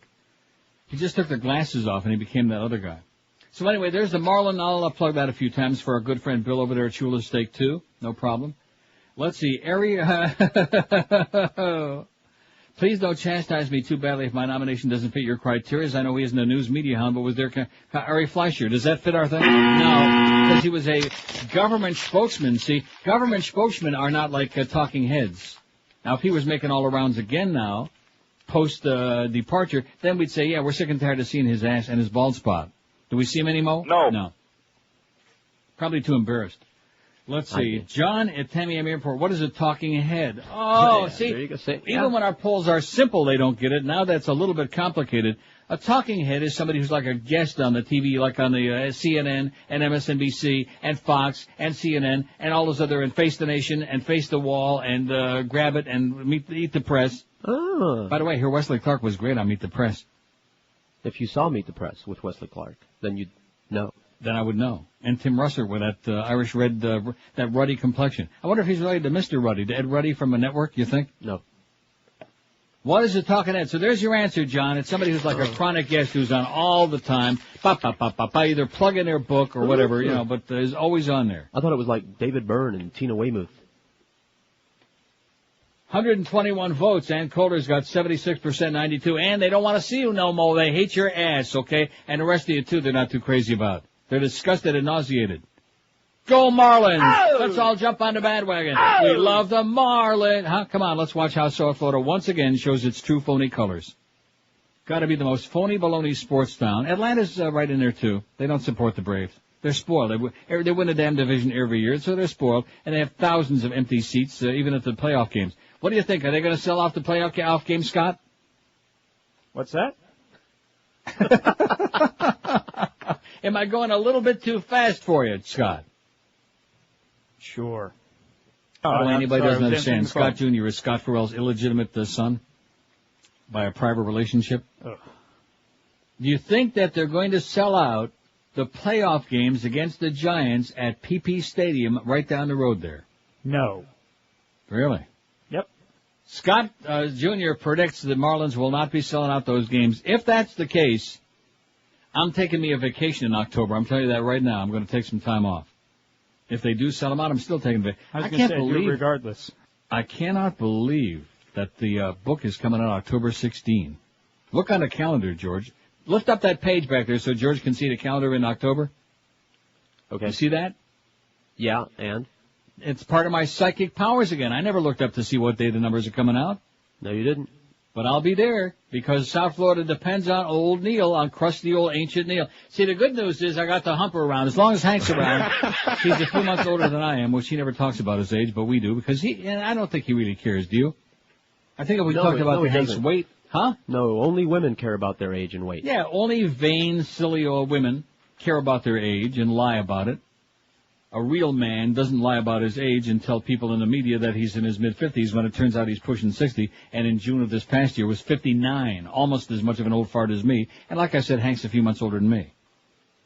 But one thing that Hank and I both have, Mo, that you don't, is numbers. Oh! Is an audience, listeners. Oh! Plus, most of the people in the building like us. Oh! But, at least some. See that? And I'll take part of the credit for that, too, as long as I'm patting myself on the back. Jesus, I got to be like an acrobat. Look at that. With both hands, I'm patting myself. I'll get you a stick. Huh? Yeah. Hand on a stick. For rehabbing Hank, because Hank had become a really surly, crusty old fart in his first couple of years at QAM before I came along. And it's easy. After we worked there about, 3 days, we began to understand why. No, seriously, because of Phyllis and Screwan and all the lying and the Greg Reed business, and Hank had become really almost out of control, over the line, surly. And I kind of ripped him an ass on the ear one day, and since then, he's taking a whole different attitude about it. He's got the Neil Rogers outlook, just like the Mad Dog does now. It's the three of us against the world. More pay, less work, and screw all the rest. That's our attitude, right? All right. You got it. Now, George would like that. He's got that attitude, too, except for the more money part. Yeah, I'm still working on just pay and work. And Scott Jr. there. Oh, Wolf Blitzer. Wolf Blitzer, is he a TV talking head? He's not a TV talking head. You don't get it. See, that's why we're not getting any response to this. They don't understand what that means. Jesus, Scott, are they stupid or what? We're Sports Radio 560 QAM. Been short. You will now. Introducing new no laundry detergent with ScumGuard. Let's face it, human bodily fluids are the toughest stains to remove from valuable undergarments, whether it's snot, vaginal secretions, blood, even semen. New no attacks these tough stains with patented ScumGuard for a deep down clean. Try new no today, and if you're not completely satisfied, we'll double your money back. No shit. No with ScumGuard. It's 11:44 at 560 WQAM. A lot of calls on there. I have no idea why. Maybe they want to know what a talking head is. Here's North Miami Beach. Hello. Oh, my God, he took a call. How do you like that? Hey, Neil. Well, I've been rambling today. My goodness, you're on a roll. Anyways, I was out of town this weekend, whitewater rafting, and I missed your rock band poll. Yeah. You forgot one of our favoriteest bands in the world, Neil. And who's that? The Bloodhound Gang. Oh, yeah, that's right. That would have been good. Dude, they're the best. I actually smoked hash with them in Amsterdam. But, so, let's see what and me, baby, doing it like in Wisconsin. Oh, yeah. And please don't tell anyone that I am your cousin. Okay. The lead singer, Jimmy Pop, he actually gave me my first shot of Jägermeister. So, all right. I got real close. All right. What's his name, Jimmy Puppy? Jimmy Pop. Oh, Jimmy Pop. Yeah. He gave you a pop? Yeah. I bet he did. I was somewhere the other day. I saw a place called Moe's Grill, and all I could think about was no Mo, no Mo. I think it's over Absolutely. Plantation. Anyways, hey, I got a solution to your van. No. Yeah. See, I got it all here, man. When you want it, we got it. Let Briefly. me see. Oh yeah, tell Miguel he needs to do a lot. He needs to do closer van hits, more local. Closer to what? Like closer to the station. I tell you what, do stuff right here in North Miami Beach. What are you laughing about? Closer to the station in Jamaica Town there? We don't have any audience in that neck of the woods. I'm over there in North Miami Beach. Yeah, buying drugs, we know that. Okay. Well, Anyway, like you said, it's a good point. Maybe we can make a 2-for-1 package deal. Heck yeah, drugs and stuff for the Abandoned Pet Rescue. Hey, seriously, send him over to Aventura or something, North Miami Beach. He'll get lots of money, at least from me. Okay, anyway. man, you got it. Say goodbye. Okay, there you go. Send Miguel over to North Miami Beach. We do have a van hit coming up this Thursday and every Thursday during October, I believe. Isn't that what you told me? That's what he said. Isn't that what Miguel promised us? Although he does lie a lot. Because he's under duress. I think it's Doreen's duress. $26,530 is our total for Abandoned Pet Rescue as of this morning. The next van hit with our QA merchandise with the best of Neil stuff and a Mo Howard David keychain. Absolutely. And the Germanic keychains as they remain. All right. Will be with Joe Costello this Thursday, the 2nd at noon. Well, how come we keep sending Joe out there? Because it's pretty obvious they don't want to see him. I mean, Joe's a great guy, but they just don't like him. Anyway, this Thursday, huh? Well, there must be some reason they never go. I mean, George raised $20 at Bill Silas just being a sandwich guy. Record. Just a sandwich guy, a new low. I think that was just a tip for bringing the sandwiches. Probably that. Maybe he's just giving a tip for delivering them sandwiches. Joe Costello this Thursday, the 2nd at noon at Riva Yamaha, 3671 North Dixie Highway in Pompano Beach. Are there any white people live in that neighborhood? No, on Pompano? Dixie Highway in Pompano Beach? Yeah. I mean, I know you crossed the railroad tracks there, but No, when the I see that darkies are in sign West Dixie Pompano. Highway, I hit the old Hershey Highway myself. Information's available on our website on neilrogers.com if you didn't get this. This Thursday, the only problem is it doesn't have any time. See? I don't want to start picking on Miguel, but it doesn't have any time when he's going to be there. At noon. Yes, it does. My bad. Sorry. At noon.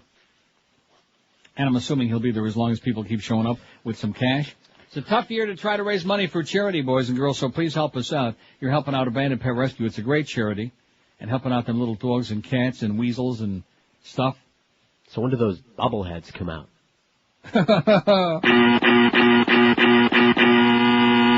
Come out of Norma Kent's ass. That's where he's going to have to pull them from, I'll guarantee you that. Oh, you think you can sell 2,500 of them? I mean, when he said that, I just about dropped the instrument right on the floor in the phone, too. Like, oh yeah, well, let me put my hands to my head here, like Kreskin, you know, like the famous, whatever the hell he was, fag. And let me see if I can figure out, 2,633 is the number you're going to sell, Norma. Well, what is that? Do I think they're going to sell 2,500? Like if they sold about 10 of them, then he can turn around and blame me. Well, you told me you thought you could do it, and if you would have just been more enthusiastic about it on the air and taken away from all the time you're plugging that other damn thing. The answer, Norm, very succinctly, a very easy word, which some people understand, not as many as need to, but the answer is no. No. Nay. 9. 10. Yeah, he can sell about 10. Get out of my life, Norma, okay? You make me miserable. I hear the sound of his voice, and it's always... I'm sure you must know people that when they call you, they always sound like down. You know what I mean? Like, And just from the sound of their voice, you assume it's something like the end of the world, like something really negatory is coming. And it isn't anything special. It's just they always have that negative sound. You know what I mean? No, I gotta say I don't have anyone like that in my life. Well, I'll give Norm your home number. Alrighty then. Or maybe he just really, a part of him understands that I get really nauseous, I get physically ill when I hear the sound of his voice. Maybe he understands that. Just don't bother me, Norma, okay? Wonderful job, all your legal, stick to being a lawyer, okay? And quit with all this other bullcrap, with your ball playing stuff and your charity stuff. Just go away. Maybe OJ will come, help raise you some money. Do you think that's a great idea? How about some OJ bobblehead dolls? They'll be big. I guarantee they'll be bigger than most. Absolutely. Oh, man. Miami Archdiocese. I better take some calls before I get to all these stories. I got a lot of bedtime stories. It's like Disney Rule all over again. Here's Pompano. Hello. Yeah, hi, Neil. Yes, sir. Okay, I have an addition for your list. Okay, thank you. Okay, Laura Ingraham. Oh, excellent. Another right-wing bitch. And I have one guy, too. I don't know if he would qualify, but George Will, he's on everything, and who can listen to him anymore? Yeah, he's a talking head. But, I mean, Laura Ingraham, to me, she's even worse than Ann Coulter, really. Yeah, she's obnoxious. Coulter. Like to just slap the side of her head with a baseball bat. Yeah, she's got this new book out called something about Stop Talking, Start Singing. Again, hiding behind the national anthem. Well, when's she going to start doing that? Yeah, right? Thanks a lot, pal. Good one. Thank you. Okay, take care. You too. Yeah, there's a good one. You know who that is. Yep. And you'll notice that most of the names, I'm glad he gave George Will, because we got to put some men on there, or at least do a little bit. Mm-hmm. But, let's see. Joe Scarborough. Now, see, there's a difference between somebody who's an actual host, as obnoxious as these people are. Joe Scarborough, Michael Savage, they canned him, didn't they? They already Schmidt canned him a long time ago. Don't know. Everyone on Fox News, and it's got the X in the shape of a swastika. Very good artwork, not to be confused with actual journalism, and you are... Absolutely correct, sir. But we can't put those people on because they're not talking heads, they're like hosts or whatever. See, there's a difference. There's a difference between somebody who's got like a regular show. See, if I would have just said, who do you pray you'll never see on TV again? Anytime soon, like in the next 100 years. See, but that's not the question. Because then we could add a list that would have gone on and on and on, right? Oh, yeah. So that's the way I should have worded it. No, I don't want to do that. That's easy, man. It's slim pickings. It's easy. It's like saying, like, what's your favorite group other than the Beatles and the Doors? And the Stones. And Led Zeppelin. And, yeah, we should have left Led Zeppelin off of it. Well, what difference does it make? Huh? Do you think that would have changed those other 155 votes? Whatever. Oh, it's so important. It is important, man. Don't be denigrating our polls. Our polls are like the meat and potatoes now. Earth-shaking. Right. World-bending. Can't you feel it? I can feel it all the way up here in Toronto. I can feel earth-shaking. Well, that must be people getting nervous because the hockey season is going to start on October 11th, and the Leafs are going to suck big time. Man, are they pathetic or what? They got Ken Klee and Brian Marchment, huh? You can write it on a piece of parchment that they got old Brian Marchment, and I do mean old. Ken Klee, another old hack. At least they got rid of Joni Hoagland. Now, what is that one that's got like all those questions? Oh, I see. It says Cleveland on there, and he hasn't even got on hold yet. Erie, Pennsylvania. Hello. Hey, Neil. How you doing? Pretty good. Love your show. Listen to it every day online. All right. Yeah. Hey, got to have a nice left-wing bitch to go with the right-wing bitches. How about Susan Estrich? Oh, yeah. She makes me sick voice. to my stomach. There's something about just the way she talks. She's always spitting when she talks. Yeah, and it sounds like she smoked 3 packs of cigarettes every time she comes on the TV. Yeah, she could give Ferrall a run for his money. Good choice, Pally. Thanks a lot. All right, thanks. How you spell her last name? Estrich. Got it. As in ostrich, only estrich. The CH. You know the CH, which kind of reminds you like... You might mention my name to Vice Marshal Goering. Only she's a Jew bitch. Susan Estrich. Bitch.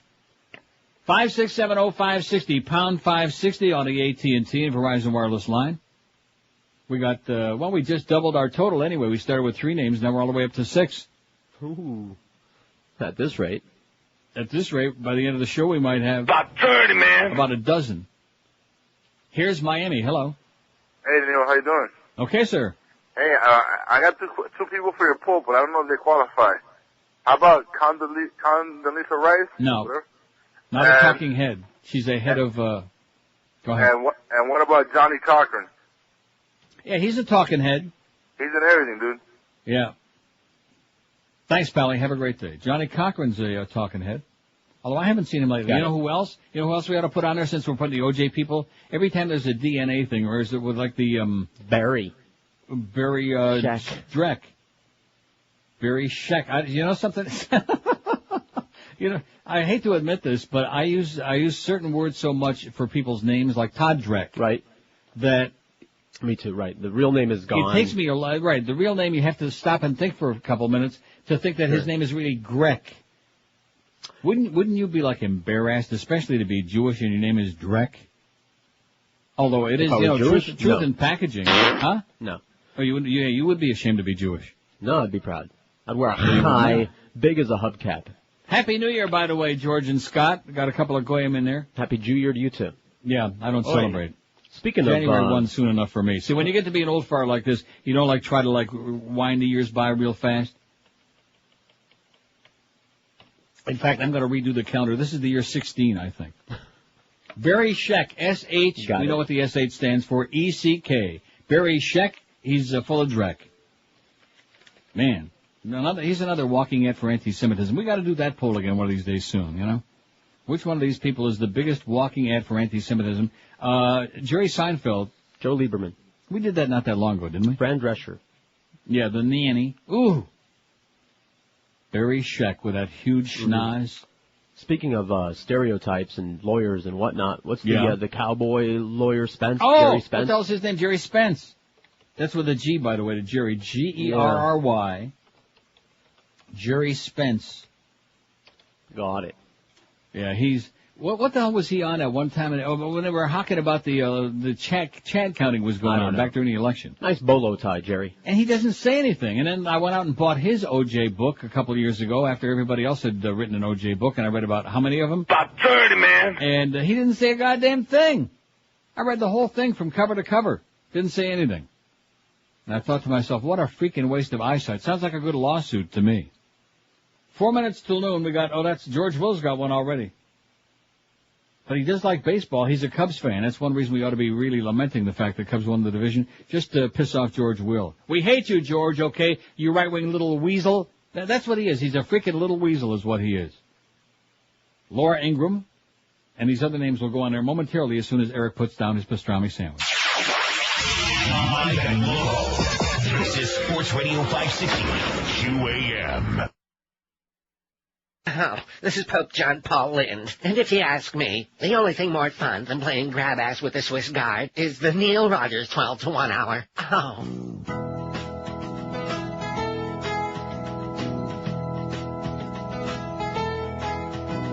I was standing there one day, not thinking I would die from being able to make do-do. I should never eat McDonald's. A Big Mac must be trapped inside my bowels.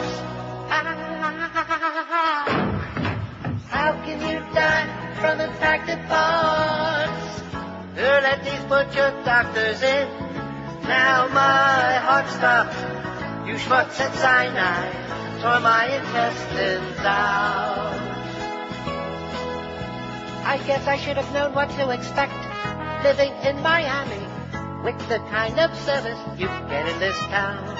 I would have to leave tomorrow if I didn't eat that crab I swallowed. Why can't you lend me some Ducalats? Why can't you losers get it right? My bowels were blocked inside my hiney, can't make my turds go out. It's-ka-ta, it's-ka-ta, it's-ka-ta, it's-ka-ta, it's-ka-ta.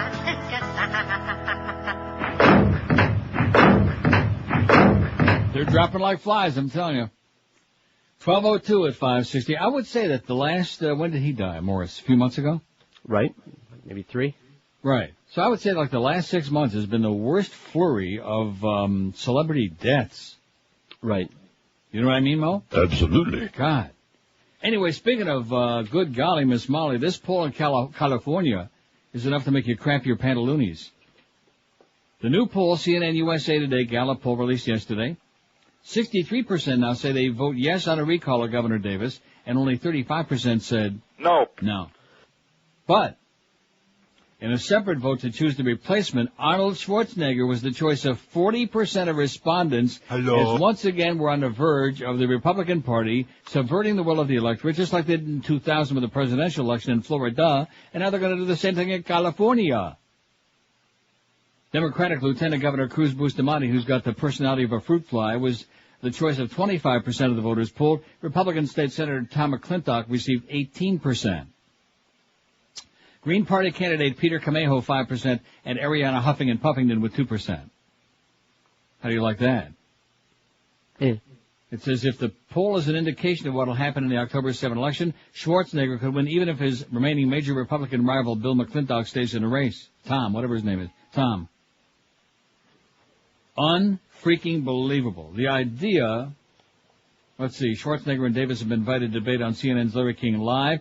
Davis, the Democrat who formally challenged him to debate Friday, accepted. The Schwarzenegger campaign declined. Why should we debate when all we have to say is, hasta la vista, baby. Hasta la... L.A. Times had a great editorial yesterday, which I didn't print out, but... And they talked about the idiotic, couldn't he do a little bit better than this?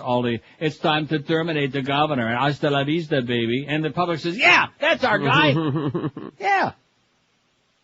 Wow. Unfreaking believable. So, in other words, if the Republicans lose the election, what they'll do is they'll get some right-winger with a lot of money to put up a couple $1 million or more, and then they'll get all the signatures on the petitions, and we'll have another vote. We'll put, guess who they want to run now? The Republicans. I give up. Somebody who thinks that he's very funny, and Monday Night Football thought he was very funny too. Dennis Miller. Oh, good guess. Oh. How could you guess that? See how Scott he is sharp? All right.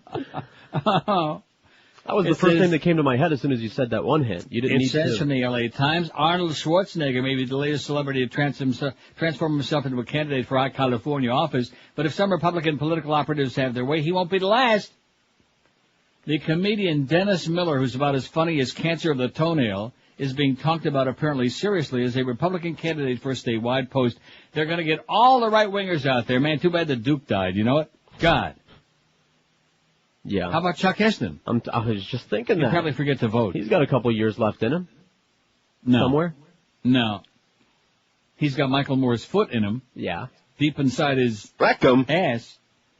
The comedian is being talked about apparently seriously. 3 Republican strategists interviewed this past week have said they want to draft Miller into politics. One, a prominent Republican operative, and Schwarzenegger aide, who spoke on the condition of anonymity, said that once the recall election is over, he plans to recruit Miller to challenge Barbara Boxer for the U.S. Senate seat next year. Has he got any chance? No. No. That's one I'm pretty confident about. No chance. But Arnold, Dennis Miller's a lightweight. He's a simpleton. He's not even really all that popular. Especially after that debacle on Monday Night Football when he had to blow his ass out. You see that? I saw it. With a big bicycle pump. Miami Archdiocese settles abuse case. They paid its first settlement in more than 24 local molestation lawsuits filed since the Roman Catholic clergy abuse scandal broke last year, so says CNN. The church paid $500,000 to resolve the case of a teenager who accused a priest of molesting him at a nursing home. The boy, who was 11 at the time, accused the Reverend Trevor Smith of fondling him 4 years ago during visits to the boy's ailing grandmother at the Villa Maria Nursing and Rehab Center in North Miami. Smith has denied the allegations. Church officials in a statement admitted no negligence in the case. Based on the advice of our legal counsel and factoring in the cost of protracted litigation, the Archdiocese decided to resolve this matter without further litigation. So in other words, he said, I didn't do it, but here's $500,000. Kind of like the Michael Jackson thing, right? He never molested those kids, but here's a few million just to get the nuisance out of my puss. The case was the first involving the Miami Archdiocese to be settled without a confidentiality agreement that had kept previous cases out of court and out off the public record. The openness is important for the victims because they're standing up not only for themselves, but on behalf of other victims as well, said the boy's attorney Jeffrey Herman, no relation to Bill Herman, or Billy Herman, a great harness racing driver, who I think is still alive. Smith, 66, retired in April 2002 after serving in various South Florida parishes and Catholic nursing homes. Hey, Father. How you doing, Father? Nursing. Is he nursing it? At home. Yeah. Father, could you help an old altar boy? I'm a Catholic. No! No. Can't do it, Father. 5670560, pound 560 on the AT&T and Verizon wireless line. Now the poll's starting to take a little shape. And they can't touch us, sweetheart. She's down the road. 178 votes. Ann Coulter's got 125 with her corned beef snatch. Gloria Allred, 24. Nancy Grace, 14. Johnny Cochran, 7. He just went on there. How do you like that? And Johnny Cochran's already got 7. George Will, 4. Susan Estridge won't. She's got 2. Barry Scheck, full of dreck. He's got a pair. He's got 1. Jerry Spence, 1. Laura Ingram didn't have any yet? I think they got the hots for that bitch. Maybe. She's actually not, unlike Ann, who looks like, she looks like Miss Twiggy on a bad day before breakfast. But Laura Ingram is actually like, although, see, when you know what she's going to say and know what she's all about, it's hard to look at her, especially for me, for an old fag like me, and find her at least a bit attractive. Right? You got the jaundiced eye. And Ann Coulter, on the other hand, just has the jaundice part in her eye. Here's a lady in Hialeah. Hello. Hi, Neil. Hi. How you doing? I'm doing great. May I suggest someone for your poll who gives You sure me may? post-nasal drip? Babe Buchanan. Oh, yeah. She is unreal. I can't even stand to look at her. I'll put her down, even though she does occasionally fill in for Pat on the MSNBC, so she's a host. But she's also a talking head as a guest. CNN, she's on all the what? time, yeah. Damn Can't bitch. stand her. Thank It's you. like she passed Pat like he was standing still on the road to the far right. Yep. Feel better. What was what's her first name? Bay. Bay rhymes with gay. Bay Buchanan. As in B-A-Y, Bay? Right, as in sitting on the dock of. Don't put down gay, because then she'll take great umbrage with that. Remember umbrage? Who? 5670560, pound 560 on the AT&T. Don't forget we got the big Marlin watching parties. We've had a ton of calls about the Marlins today. No, we did have that one lady who called. The bitch who was doing the anti-spit commentary. And then also a lot of calls about the Scott Ferrall article in the Herald. Nothing. 0. I think somebody should be saying something about that, wouldn't you? You'd think. Sure. But unless we do it in the form of a poll, for example, if we did on a poll today, like in the first hour, and we just said, who would you like to have on between 5 and 8 a.m. on QAM? Mo Howard David with Geldy, or Ferrall extends to 5 to 10 like the article suggests he's Johnson and do, or something else, like Dead Air. Or like We Don't Care, we wouldn't listen anyway, which is always one of them. Something really negative, which is very popular in South Florida. The more negative, the better. Oh, but Neil, you're so negative. Yeah, well, that's why I'm so successful in South Florida. I know my people. I know my territory, as Danny Gallivan would say if he were still alive. Remember Danny Gallivan? No. Great voice of the Montreal Canadiens? No. Territory. He used to say territory like a very strange. He didn't say side by each, though. Isn't it funny how the lady picked up on it? I think she was a little bit uptight about this. A little sensitive. She was a little sensitive about That's not that. Canadian, damn it. Yeah, like I started to say, about that. But you were busy emoting. I'm definitely getting a sore throat. I'm just telling you this so you can emotionally and mentally prepare for the fact that you might be getting a call in the morning. Don't do it. Yes. Well, I'm like fighting it off. If I had some cough drops, if I had like some I'll mail you some. No, yeah. Yeah, put a bunch of prescription drugs in there too while you're Sure. That's non-prescription drugs. Ricola, that's the ones I like. Ricola. I don't like the cough drop so much, but I like the spot, Yeah. that kind of yodeler on it. Ricola. Yeah. Oh, I'm losing it now. I may not make it till 2. 56705. Here's a call from Cleveland. It says, hello. Hey, Neil. Yes, sir. Great show. Love to listen. I got to listen all the way to Miami to get reasonable talk radio. Right. But how about Bernie Goldberg? He used to work for CBS News. Right, who wrote that phantom book about the left-wing bias in the media? Yeah, he's starting to pop up all over the place as a talking really? head, sucking off all the right-wing Fox and MSNBC shows. He's terrible. And they actually had him and Ann Coulter on together last week on one of the shows. So that must they have were been just pleasant. tossing the ball back and forth. There was no real debate. Just absolutely horrible. Did you say Ann Coulter lives in Miami? Yes, she does. Oh, maybe she listens. Hey, Ann, stick it in your ass. Okay. Okay, thanks, Pally. Bernard Goldberg, you got it? Got it. No relation to the humper. I had Bernie Goldberg on my show on Wins many years ago, back when he still had religion, before he decided to become a pawn of the far right and a goofball and a full of crap guy. Remember Bernie Goldberg, don't you? No. Oh. 12 minutes past noon at 560 WQAM. I think I'm getting a sore throat. I think I'm getting like a little head cold. Huh? Don't do it. Well, I'll just come on and play bits. I'll just make sounds. Huh? Hot tea. I'll talk like this. It works for Ferrall. Had a tremendous amount of response on his article in the Herald that I read. I took a long time to read that thing. A lot of interesting stuff to comment about there. Any response? No. I'm just thinking out loud. You know me. It was in the Herald, so nobody saw it. No, but I read it. See, that was the idea, because I know nobody would see it, because nobody speaking English reads the Herald. That's why I read it on the air, assuming that it would stimulate and invigorate an enormous number of people out there, like with commentary. Nothing. As usually has happened over these past 100 years that I've been on here in South Florida. About 30, man. Yeah, nothing. Hey, here's a place that's not nothing. It's something. It's something for dieters. That was beautiful. That was almost solid. Moist. Delights of West Boca, man. If you're a dieter, if you're on the Atkins, the South Beach diet, Sugar Busters, or any of the others, here's a store that's entirely dedicated to you, because everything in the store is in one of those categories, either sugar-free or low-carb or all of these things. A visit to Delights of West Boca and your search for all of these great foods to keep you on your straight and narrow path will be over. Over 1,000 low-carb products in this one great store, like bagels and breads, cheesecakes, muffins, brownies, chocolates, pastas, sauces, chips and dips, soups, ketchups, Carbolite ice cream, Champion Light drinks in 5 delicious flavors, walnut brownies by Control Carb for all you brownie hounds, Southern Delight chocolate chip cookies, crunchy pretzels by Carb Sense, and lots more too. And at Delights of West Boca, all the Atkins products are on sale all day, every day, and you can try anything in the store before you buy it.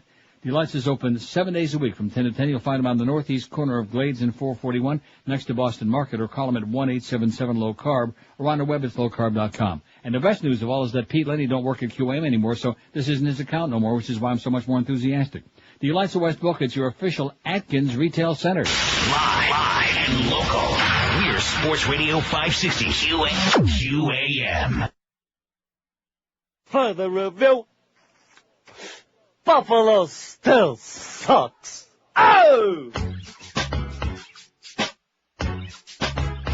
Question. Tell me what you think about me. I got the gold chains and the fresh white tee. Call you on my celly and I'm feeling horny. And when it's all over, I zip up and leave. Question. If you think you're leaving now, miss, you better think twice, cause you ain't dismissed. Look it, you got yourself a pair of nice hips, which means I can ride you like a Titanic ship. Yeah, the top of my head may got crease, but the duds that I wear ain't cheap. Hey, you want a sweet memory, honey? Hop into bed with me. Yeah, all you women, there's plenty of me. Throw your bodies at me. All you women can't get enough of me. Throw your undies at me. Hey, for you, honey, I'd pay good money. Throw your brassiere at me. Just don't holler that I gave you dollars to hop into bed there with me. From 18 at 560 WQM, happy Monday to you. I think I'm making a recovery. Don't I sound much better now? Oh, 100 times. Million. 1,000. I don't know. It's like one of those real, like Madonna would say, borderline deals, you know, where you like have that little scratch, and it could go, as some people I know, either way. Tea. Hot tea. No. That's a myth. Tea doesn't do crap, man. Tea Hot liquid is good for your throat. Is it really? Yes. Well. Yeah, you could substitute anything you want. I guess my afternoon is spoken for now. Jay says, after hearing this article from the Herald, which you can't deny is a well-known paper with some credibility. All right, Jay. What time is your show on? I've noticed the real purpose of the article. Overall, this piece has nothing to do with Scott Ferrall, but it has everything to do with the Mo Man, how he's the cancer of QAM. Absolutely. There are many clear references that Mo should be canned violently in the editorial. I don't think we have to can him violently. Mildly. Nicely. Can him lightly. Like in Monty Python. Just can him lightly. Certain lines in the article like, Ferrall has nearly doubled the station's morning ratings among males 18 and older, despite. Now, see, Jay evidently wasn't listening earlier when I read the article, right. Although it says after hearing it, so he was listening. But didn't I emphasize that? Yes, you did. Didn't I say that was like a real shot? Yes. Despite the fact that he shares the 4-hour morning block Arbitron measures with Howard David. I mean, anybody can see there's a real shot. Absolutely. Like saying, in spite of the fact that he's got this heavy-duty anchor around his leg, this horrendous handicap, he still was able to double the number. And then he's got the definition of despite, contemptuous defiance or disregard, spite or malice. Which is why 2 hours a day isn't enough. Another line, total opinion statement by the Herald. Well, Jay, it's not by the Herald, it's by Kevin Bastard, who wrote this column and obviously has his head way up Scott's ass, which is fine. We like that. And probably hates Mo like poison. Yes. Thank you very much. I appreciate that. No problem. Have a good day. You too. Wondering if you agree or I'm just reading between the lines, asked Jay. It says, I like Ferrall, but it's funny that he's talking about syndication when only a few months ago he was out of a job. And screw the Marlins, says Jay. Well, if you want. I can't think of any that I would touch, but nevertheless. Sean faxes and says, see, and I don't know what this is. You didn't fax me the rest of this. It must have been one of those 80-page stories. Okay. About the Bohemian Grove group. This is all I got. Well, that's all you got? Sure, yeah. Well, good. I shouldn't have said anything, because it says, please, my apologies for the numerous pages. Oh, maybe this is from earlier. Yeah, I got a 100-page fax earlier that I threw right in the can. Good. Did you ever hear the Bohemian Grove group? No. Or is that Grope? The Bohemian Grove Grope. I don't have any idea what you're talking about, Sean. Have a nice life up there in West Palm Beach. Place that's almost like on the verge of being a real place, but isn't quite. And if you don't have like the right ID, they won't let you cross the bridge to Palm Beach. That's West Palm Beach. That's right.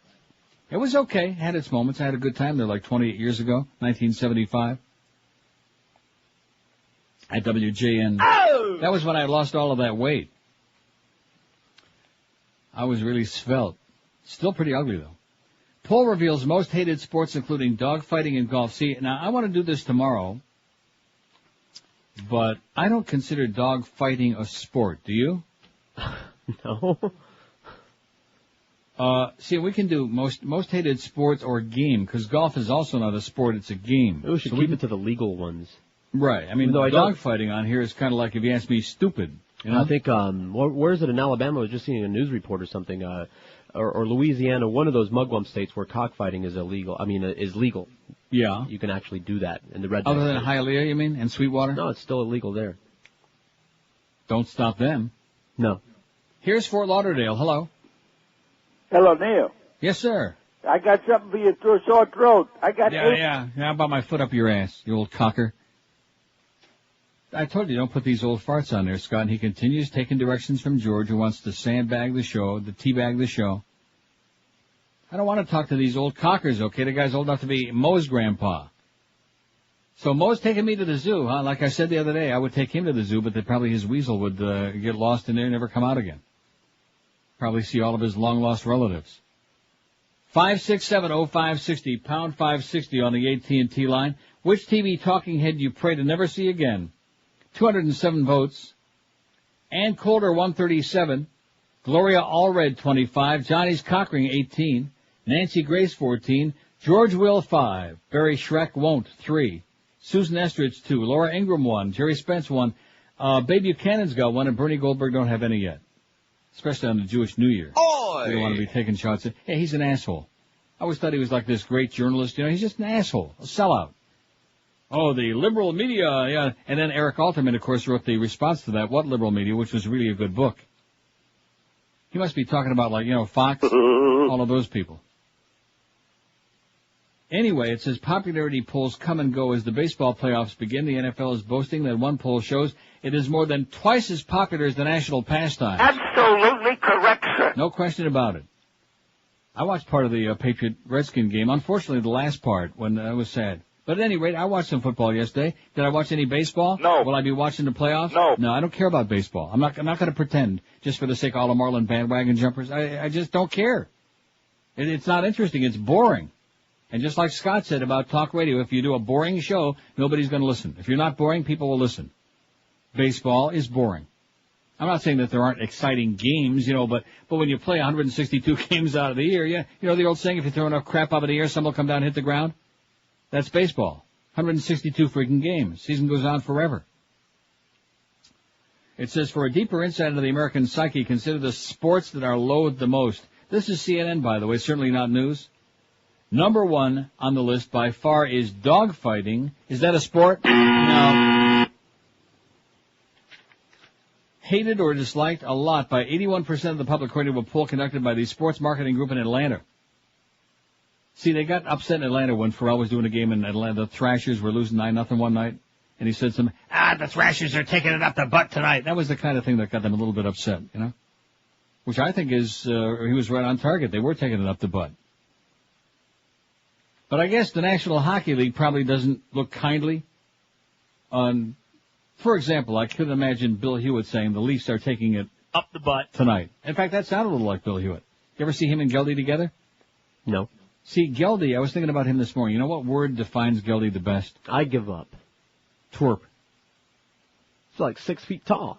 No. Twerp doesn't have to be little. I see. A little twerp is a widow twerp, like a widow dwarf.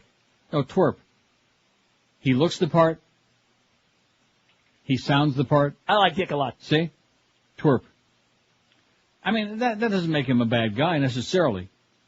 Of course, he's been put in that position by Mo. Mo put him in like a kind of between Iraq and a hard place.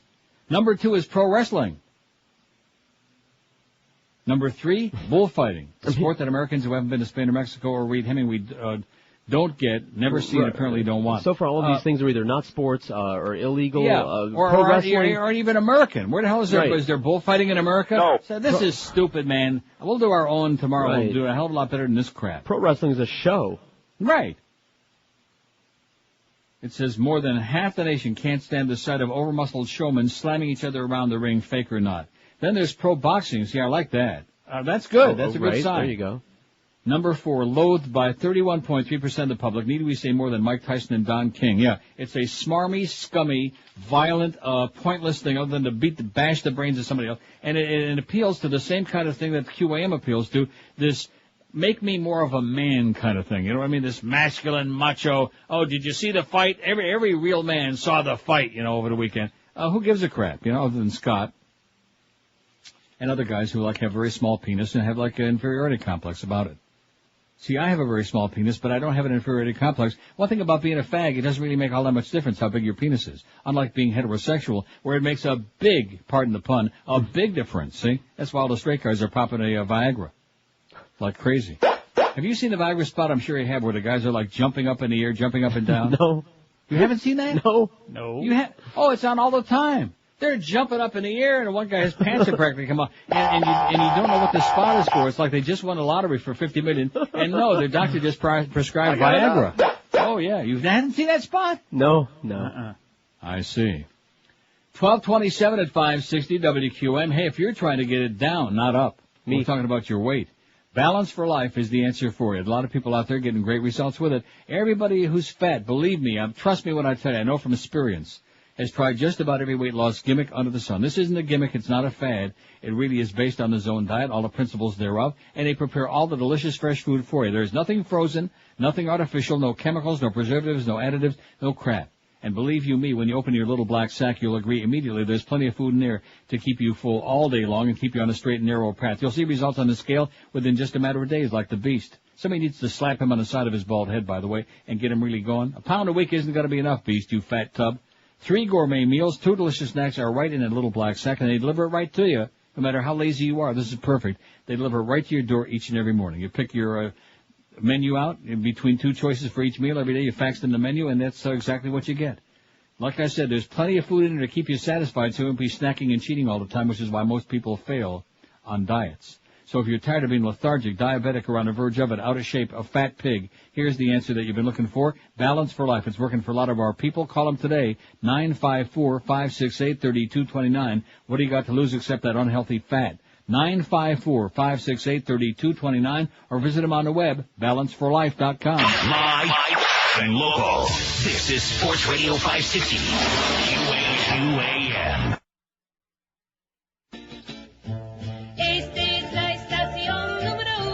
Increíble.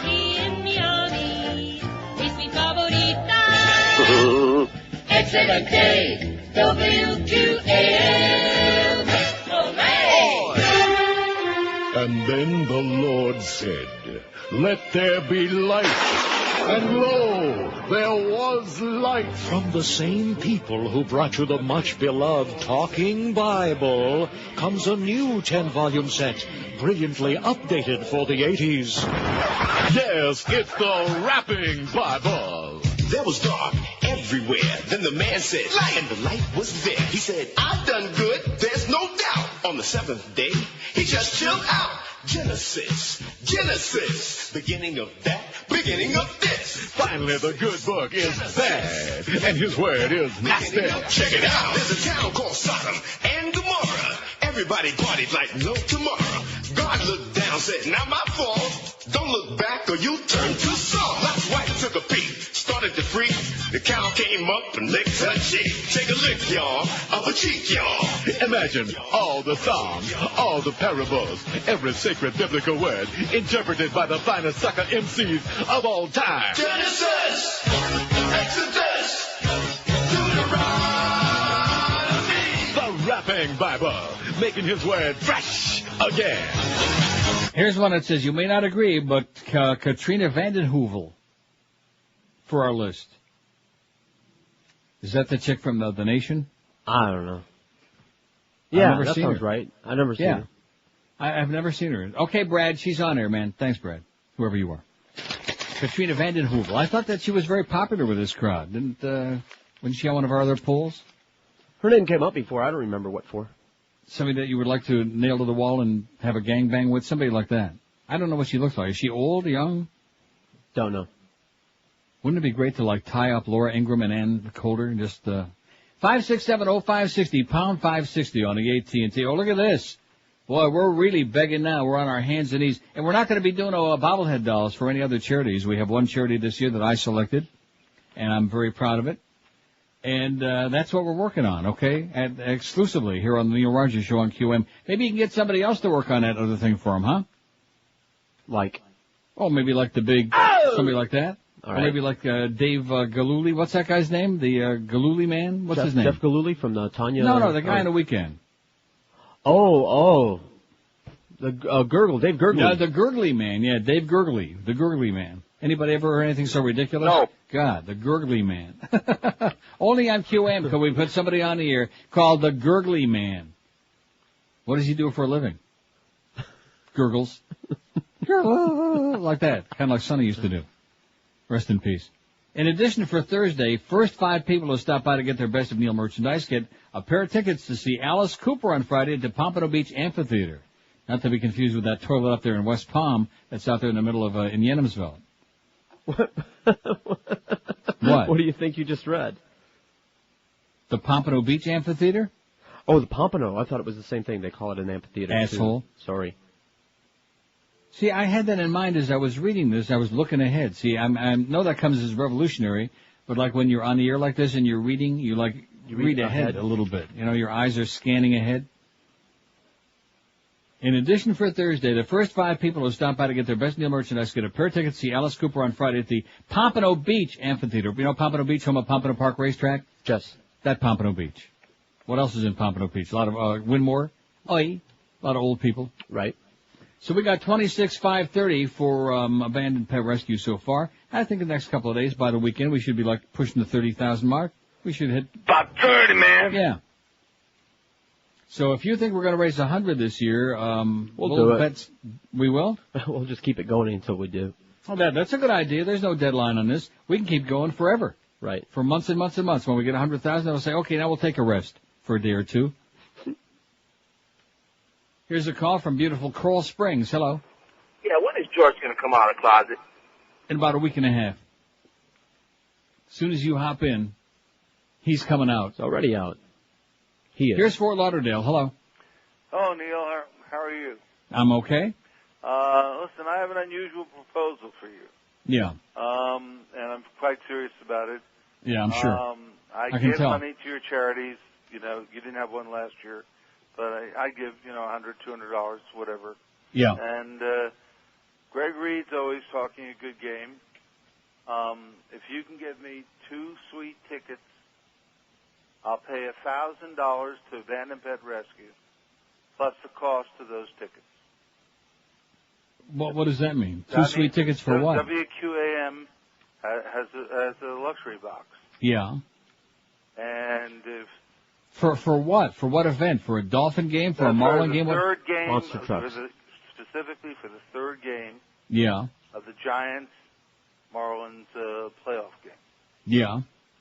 And I suppose you'd have to check with him, see if that's not, see if that's okay. But if he wants a little more, I'll give him a little more. Now he always wants a little more. Well, okay. Yeah. I think I got a better idea. Why not just write out a check for $1,000 to Abandoned Pet Rescue? Sounds like a good idea to me.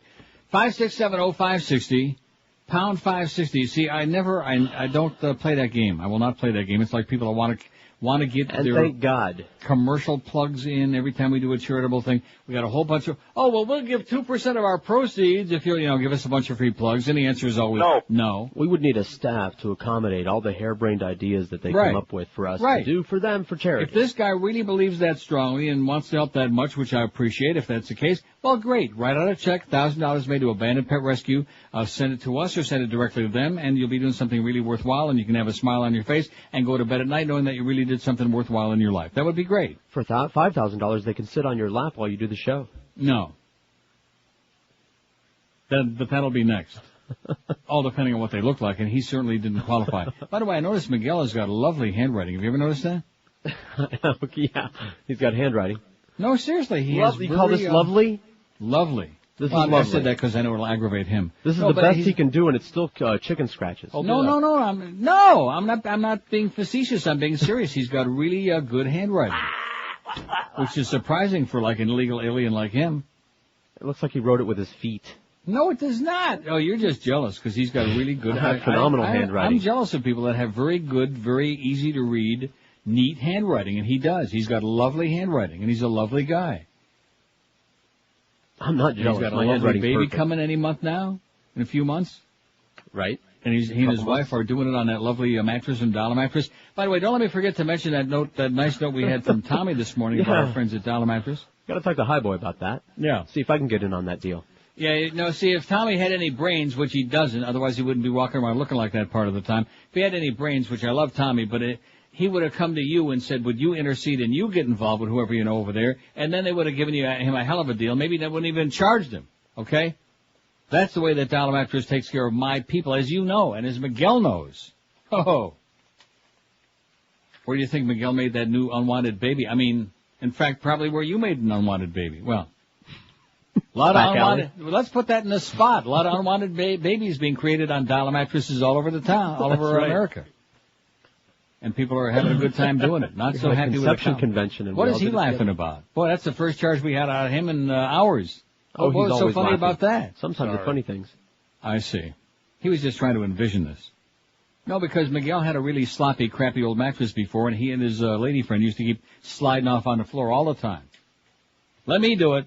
Now that I know where it is, let me do it. There you go. I love that.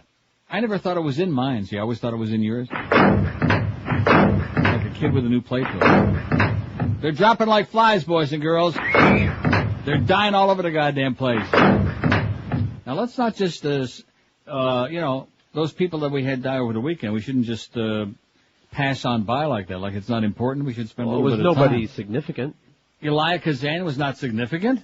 Death of a salesman in streetcar named Desire on the waterfront? All right, let's go watch some movies. 5 of the plays he staged won Pulitzer Prizes for their authors.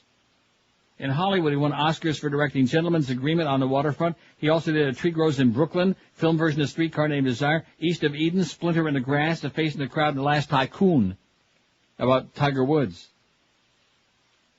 And you're making fun of Elia Kazan? I wasn't making fun of him. I was just, Isn't that what Captain Marvel used to say every time he wanted to fly? Kazan? He used to put that cape on? 12:41 at 5:60. I don't know. I'm incoherent. I must be coming down with something. Oh, you're not? Yeah. I think maybe it's like SARS. I think we're going to have to go in quarantine next time I come back in town for about a week. Quarantine. I'm going to have to go into quarantine.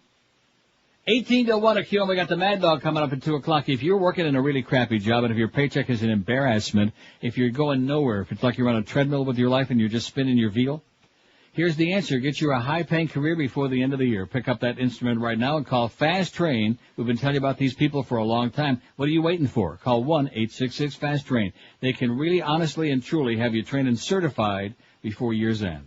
Because the demand for computer professionals, well, there's no end in sight. So there's no better time than right now to get you a new high-paying career and the big fat paycheck that goes along with it.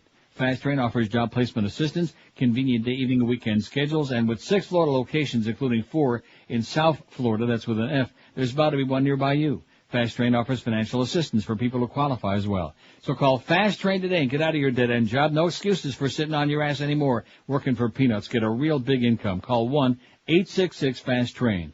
That's 1-866-FAST-TRAIN, or check them on the web at fasttrain.com. Live and local. This is Sports Radio 560. QAM. Oh. Brave young men who shave their chests. All right. Break 3M to mount fake breasts. Rim their nests with burning pain so they can be queen for a day. With wig placed upon their head, smooth nylon lace and a slutty dress, rouge on their cheeks and body spray. Now they're ready to play queen for a day. Oh! Stumbling out in 5-inch pumps to go hobbling about the clubs. Oh! In the hope of getting laid so they can feel like a queen for a day. Meeting friends at the cabaret for the Judy Garland cavalcade. Wristband like this, so femme and fade, floating on the stage, queens for a day, encountered by a drunk sports fan who says, hey baby, I want to be your man. Grabs a clump, but he won't complain. It's a day till May, with the queen for a day. Oh! 12:47 at 560 WQAM. Happy Monday to you. We got the Marlins and the Giants tomorrow afternoon. What time does that all that festivities start? Marlins on deck 3:30. The game is at 4:06. 4:06. You got it? Yep. No. And then we're actually carrying the Braves and the Cubs tomorrow night at 8:30 from ESPN Radio. Why is that?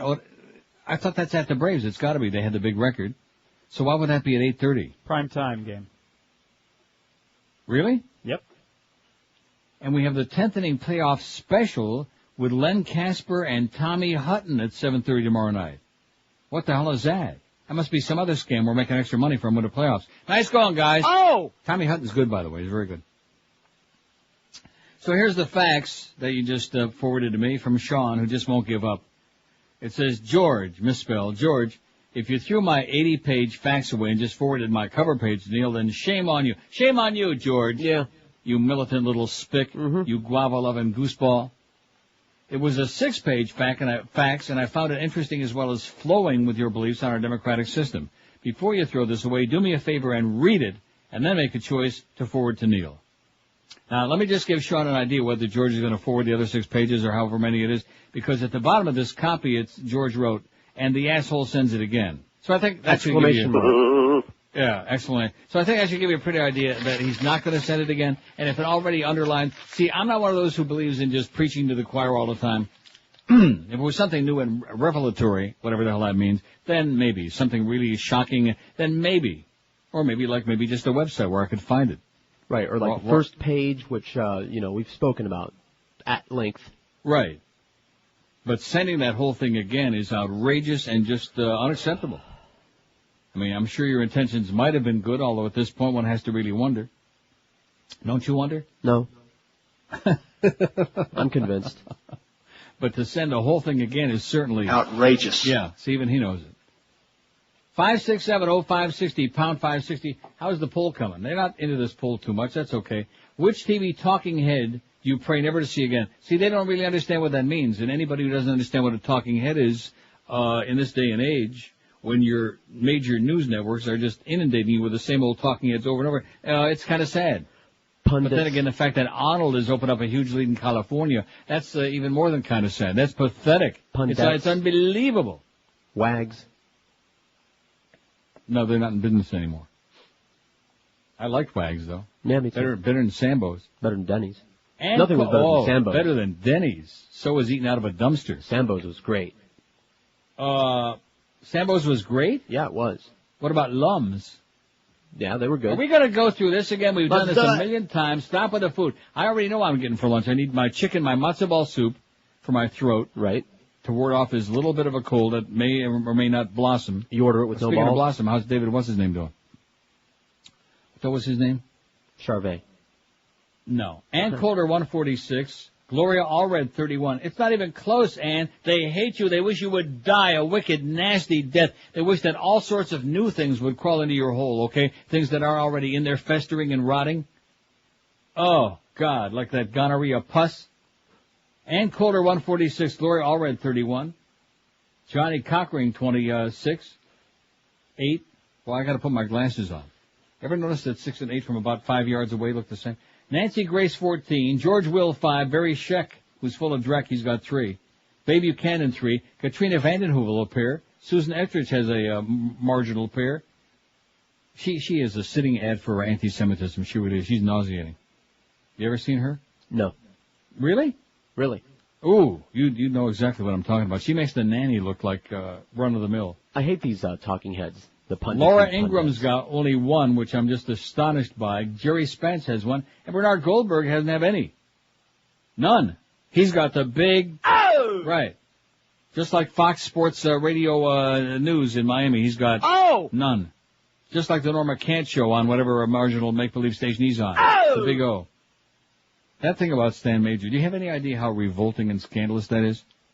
Yeah. It's one thing for somebody who would have a reason. Sure. To go on here. Let's say Mo left the station and he went on another station, or like maybe he was talking with the people at Fox Sports behind our back and thought we wouldn't find out about it, to rip me an ass, okay? Because we have this conflict that's ongoing, or at least we used to till we bonded and made up, went to the zoo. Even Simon and Gar. But for somebody that you bailed his ass out more times than you can count, with cash and with other assistance and helped to get him, who's the one that helped, and believe me, I regret it to this day. Who's the one that helped him get the job at IOD when Mr. Eagle went off to New York to WABC for a few days? About 30, man. Huh? Neil Rogers got. Right. That's right. Ungrateful asshole is what you are, Stan.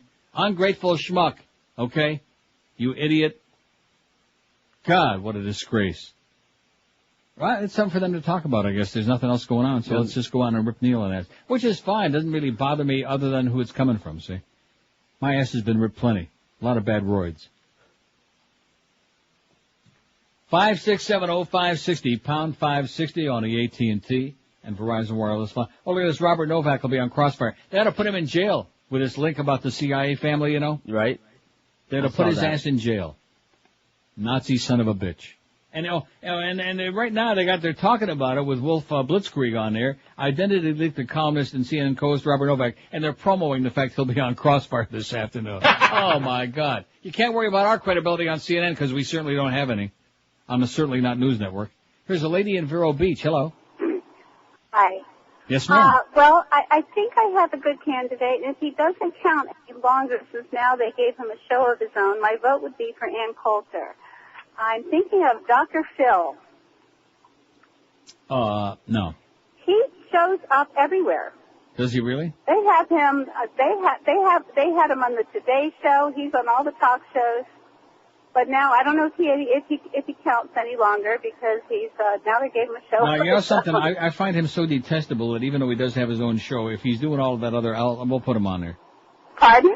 I say we will put him on there just because he's such a detestable, obnoxious piece of crap. Okay. And now he's got this diet book out, you know. Well, what the?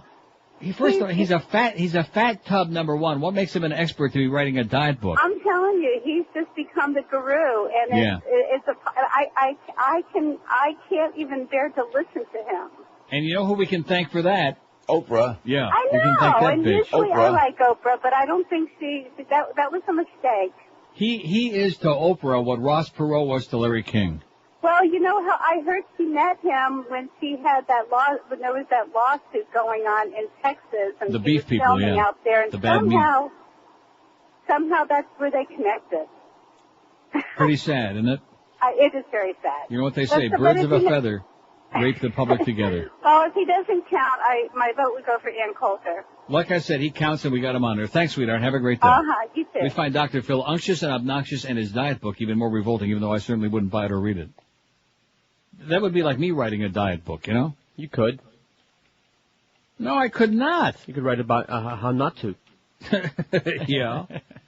Oh, yeah, that score, that Briar score ice cream, I don't want to tell you. Man.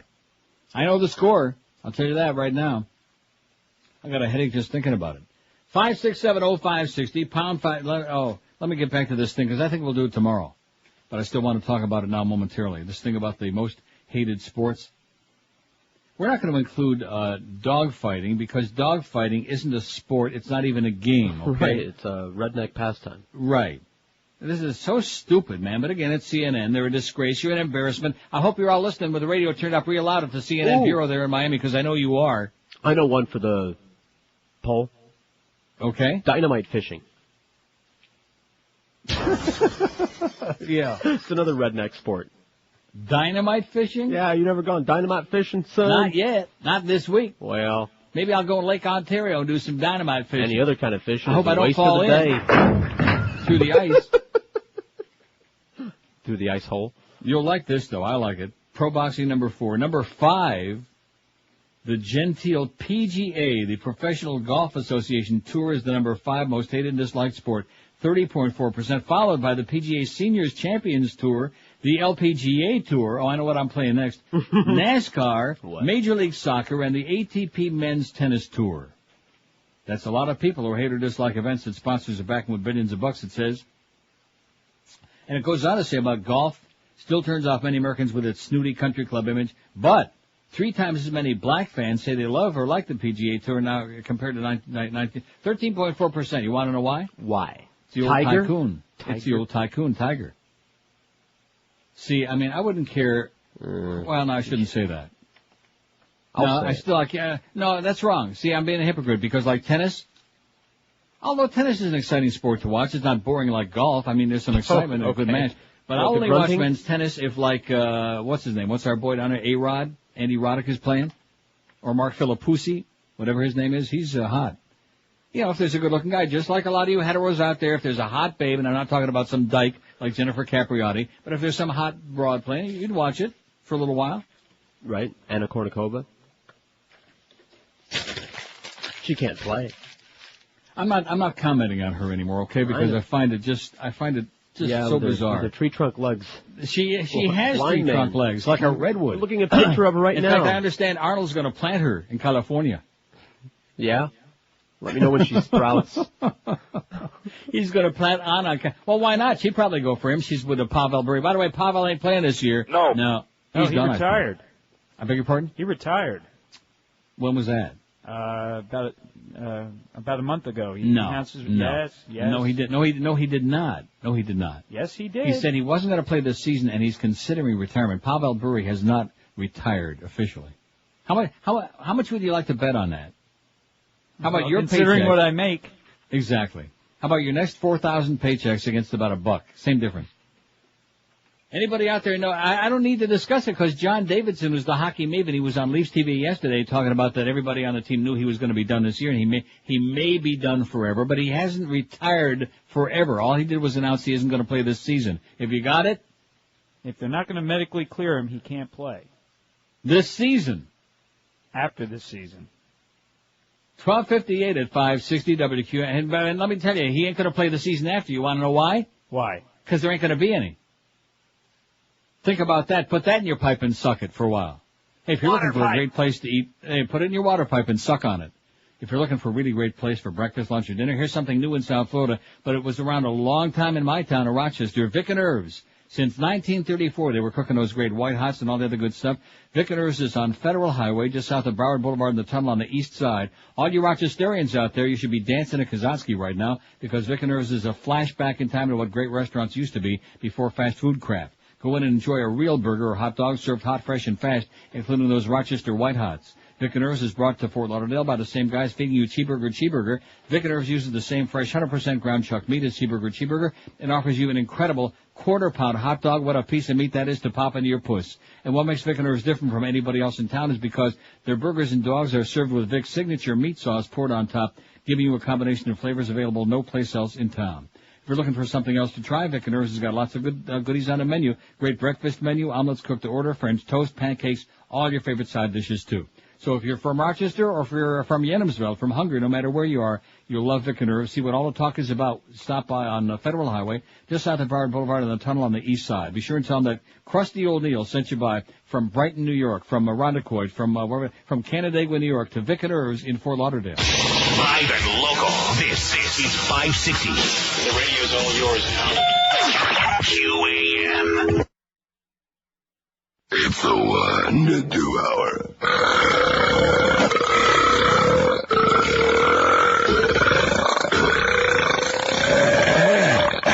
New on Fox. From the producers of The O.C. comes a new drama that you'll become obsessive-compulsive about. Introducing The OCD. We need to get something straight. You want to break up with me? No. I want you to help me straighten all the food items in my refrigerator. I love you. The OCD. It's Fox Television's new #1, 2, 3, 4, 5, 6, 7, 8, 9, 10 show. Oh, you have such big, strong hands. Do you know what I want you to do with those hands? Wash them 5 times in a row with water that's exactly 111 degrees Fahrenheit? In a counterclockwise circular motion. Yes, yes, yes. So grab a nice cold beverage, sit back, and enjoy the OCD. But first, make sure your cat isn't stuck in the refrigerator. Ooh, I wonder if the cat just sneaked in again. Better check it again. And again, and again, and again, and again, and again, and again. And again, and again. Don't miss the OCD, only on Fox. And catch a special encore presentation next week that's been edited down to 3 minutes for those with ADD. Ever crack an old 45 RPM record and then try to play it and you used to hear those, just like on that bit? Sure. Remember that? Pops. How depressing. Hey, Pops. Oh, you call me names again? 103 at 560 WQM. We got the Mad Dog at 2. We got the Humper at 4 from Shula Steak 2. Oh, speaking of Shula's, I better read that promo again. I got more goddamn promos here than you can shake your stick at. How many I got? About 30, man. Man. Lots of promos for the homo. Marlins game-watching parties coming up tomorrow and Wednesday for those games in Frisco at Shula Steak 2. Special appearances by Billy the Marlin, the Marlin Mermaids, interactive pitching games, wear your Marlin colors, and root your Marlins to victory. You can come and have your face, don't have it there, but like have your face painted before you go there. What? Nothing. If you're like a real sports hole. If you're like a silly person with no life, go there and get like all painted up. Oh, that sound good? Or maybe you're just one of those guys out there who likes to dress up. Like that bit we played a little while ago. Now, let's see, what else? Tonight's the Smirnoff Ricky. I'm not reading those. It's already on the thing. When I read the schedule, I do that. They're looking for extra plugs there for Smirnoffs, and I'm not going to do that. I'm not going to get sucked in because the salespeople keep promising all these free plugs, to the clients. Oh, they're going to have it on the daily liners, and all the hosts will read it 600. No, I won't.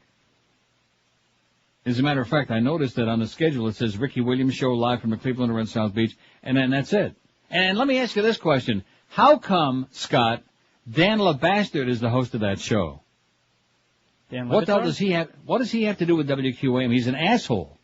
Isn't he some columnist? Yeah, from the Herald. He's a total asshole. He's a professional spick. When the Marlins won the series in 97, he wrote the column, oh, the Marlins didn't win it, we won it because of Levon. In other words, the Cubans won the world. The most ethnic pandering piece of crap, and how he still has a job beats me, and why they let him into QM even to come in the door. Remember the time, George, I don't know if he still has that show on Sundays. Let me look at the schedule.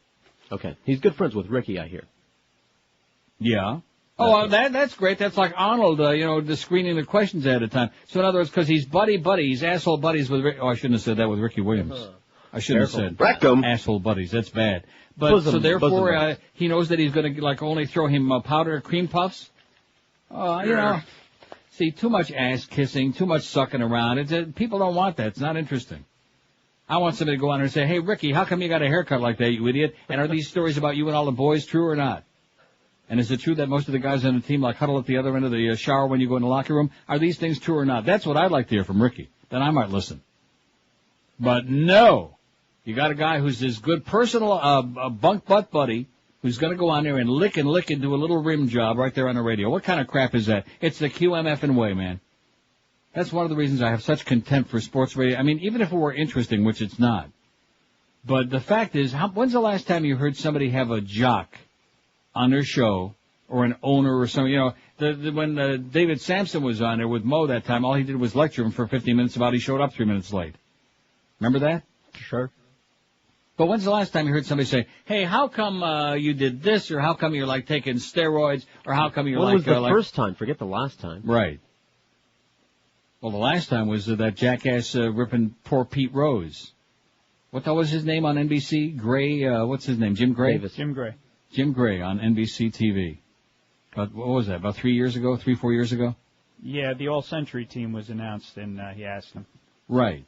And he asked him an embarrassing question, and why is that? Just because he's a degenerate gambler and a piece of crap, which we all know. See, the Hall of Fame, put him in there, okay?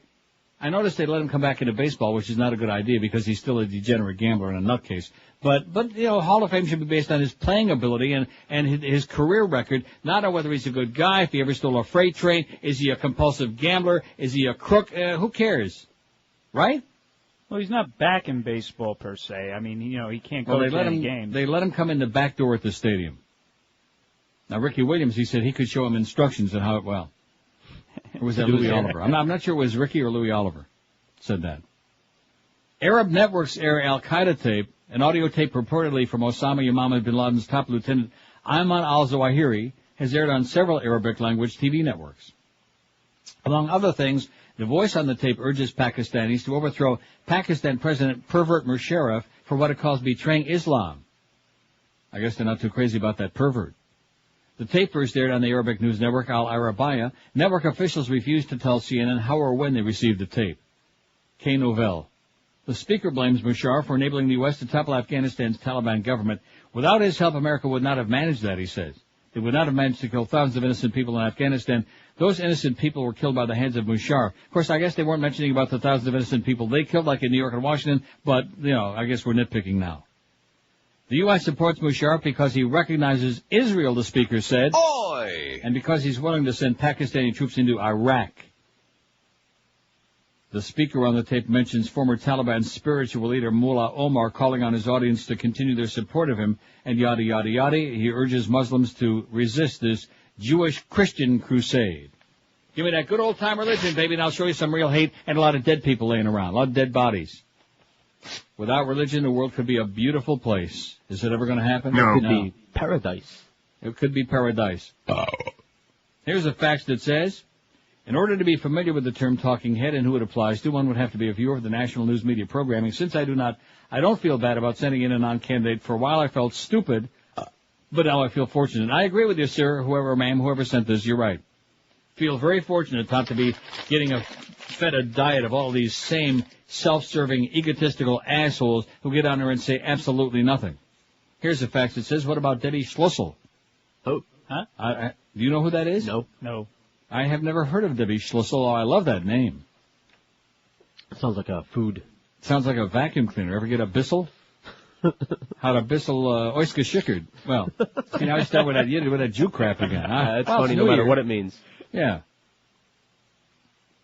That's what happened to one of those hockey players that's no longer on the Panthers. He was a Bissell Oyster Schickard one night and had a little driving incident. Nevertheless, they kept it pretty quiet for a long time because that's the way it works, you know. Cover it up, cover it up, cover it up.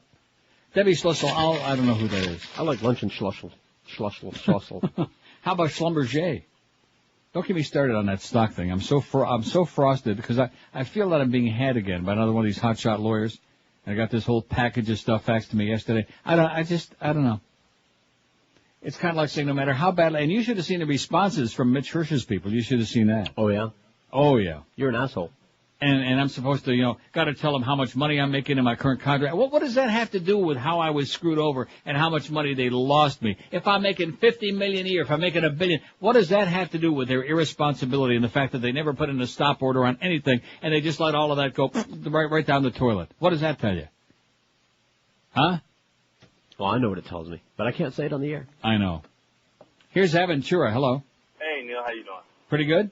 Well, I have a few things to get to you with since I've been on hold listening to different things you brought up.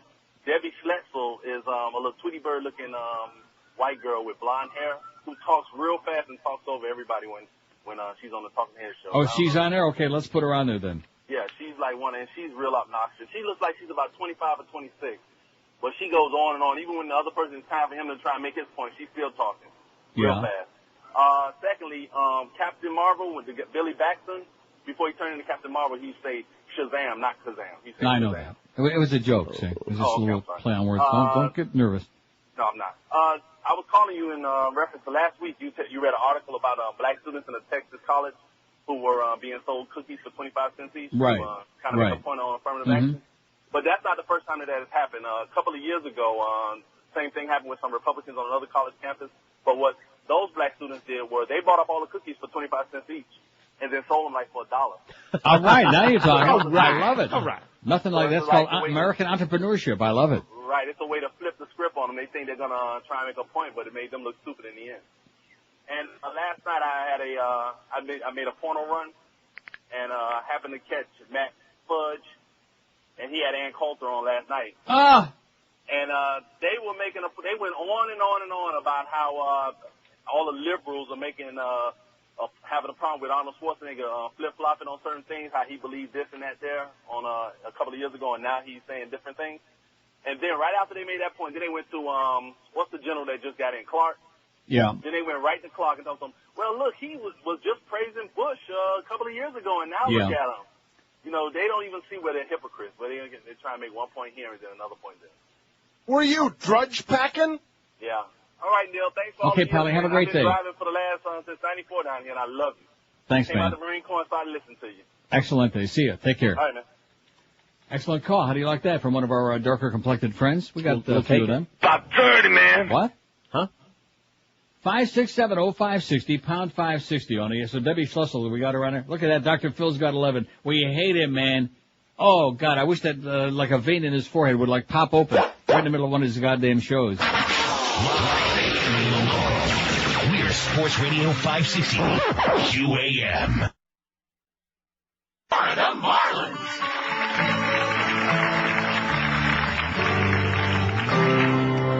We're talking today about why men cheat. I've just done it because it felt good at the time. I didn't think about and I didn't concern myself with my wife. She just got boring, so I got to running around. And I'm above reproach on that. All right. If you want to chase women, go do it. So what about Alan and Erin here? Okay, she's pregnant. Yeah. Do you want this marriage to work? More than anything. Are you willing to allow him to cheat? Yeah, everything. All right. Do you believe that you can look your fiance in the eye and say, I want that instead of you, and go do it? Definitely. And you get it. You get women. Yeah. Yes. Do it in front of her. Right. More with Alan and Erin in just a moment. He's climbing up the list big time, Dr. Phil. We hate him. He's got 17 votes already out of 289. Of course, nobody's near Ann. Old pastrami snatch Ann. She's got 167. She's got 58%. Gloria Allred, 35. Johnny's Cochran, 34. And Dr. Phil's moved into fourth place, passing Nancy Grace like she was sitting still. 17-15. And after that, single digits. Oh, remember speaking of the media being sick and full of crap? Yeah. You remember a couple of years ago they were telling us about this new invention that was going to, just revolutionize the way we all live? Yeah, the No. The Segway? Right. Well, the maker of the Segway human transporter has agreed to recall all the motorized scooters because riders have been injured falling off when the batteries are low. How do you like that? I saw that coming. The Consumer Product Safety Commission announced the recall Friday, saying that 3 people had been injured. Batteries would run low and they would fall right off. One suffered a head wound and needed stitches. The recall involves about 6,000 of the single-rider two-wheeled scooter. See, the interesting part of it is that's all of them. Right. They only sold 6. This was going to revolutionize everything, change our lives. They cost around $5,000. Mm-hmm. And they travel all the way up to 12 miles an hour. The scooter uses gyroscopes to keep it uptight, making it less likely to fall or be knocked over. But the reason for the recall, like I said, is every time the batteries would run low, it was falling and etc. Flopping over. The company is offering a free software upgrade, while Segway plans to contact owners. Consumers also may call the company toll-free, yada, yada, yada, between 8 and 8 weekdays to obtain a free upgrade, so that they won't keep falling over every time the batteries get low. So more bullcrap. Yeah, gee, why we're going to revolutionize the way we lived. It was going to be the biggest damn thing. You know, some grave robber comes along and right with me. It's like the Ross Perot syndrome all over again, you know. Mm-hmm. They just fall all over each other trying to get to grab an audience with some, and it's always bullcrap, you know. It's always a big scam. I guess we spend enough time on Elia Kazan, right? I guess. He was 94. That's certainly old enough. Sure. That's old enough. 94 sounds like to me. We don't have any drops from, like, on the waterfront or anything. Any drops? Just that one. He was at his home in Manhattan when he died, lawyer Floria Lasky said. She didn't give cause of death. A genuine genius left us, she said. He was one of the greats, and he was. Even though you have no respect for Elia Kazan. By the way, with Shazam. Yeah. That was just a joke, amigo. In Hollywood, he won Oscars for directing Gentlemen's Agreement. I already read that. He turned to writing in the 50s, produced 6 novels, including several bestsellers and autobiography. The first 2 novels, America, America, and The Arrangement, also he made into movies. Oh, The Arrangement, that was great. Even when I was a boy, I wanted to live 3 or 4 lives, he once said. Well, if you divide 94 by 3, you get... About 30, man. About 3 lives. Mm-hmm. Remember Herbert Philbrick, I Led 3 Lives? No. Oh. Well, what the hell do you know then? Huh? Not much. And also, Althea, now who was the other one? Oh, Donald O'Connor. See, our audience has no idea who that is, except our old farts like me and Boca Brian. He was in Singing in the Rain with Gene Kelly. Remember that? Right. Hey, I hate musicals. Boy, I don't care what anybody says about fags. I must be the exception because, man, oh, man, I hate musicals. I want to see a story. If I'm going to go to see a movie, I want to see a story. There ought to be a lot. Funny story, depressing story, suspenseful, something. I don't want to see people singing and dancing in the rain or anywhere else. Only Rocky Horror, Wizard of Oz, and South Park. Okay. We'll take and those. What about Song of the South? No. Remus.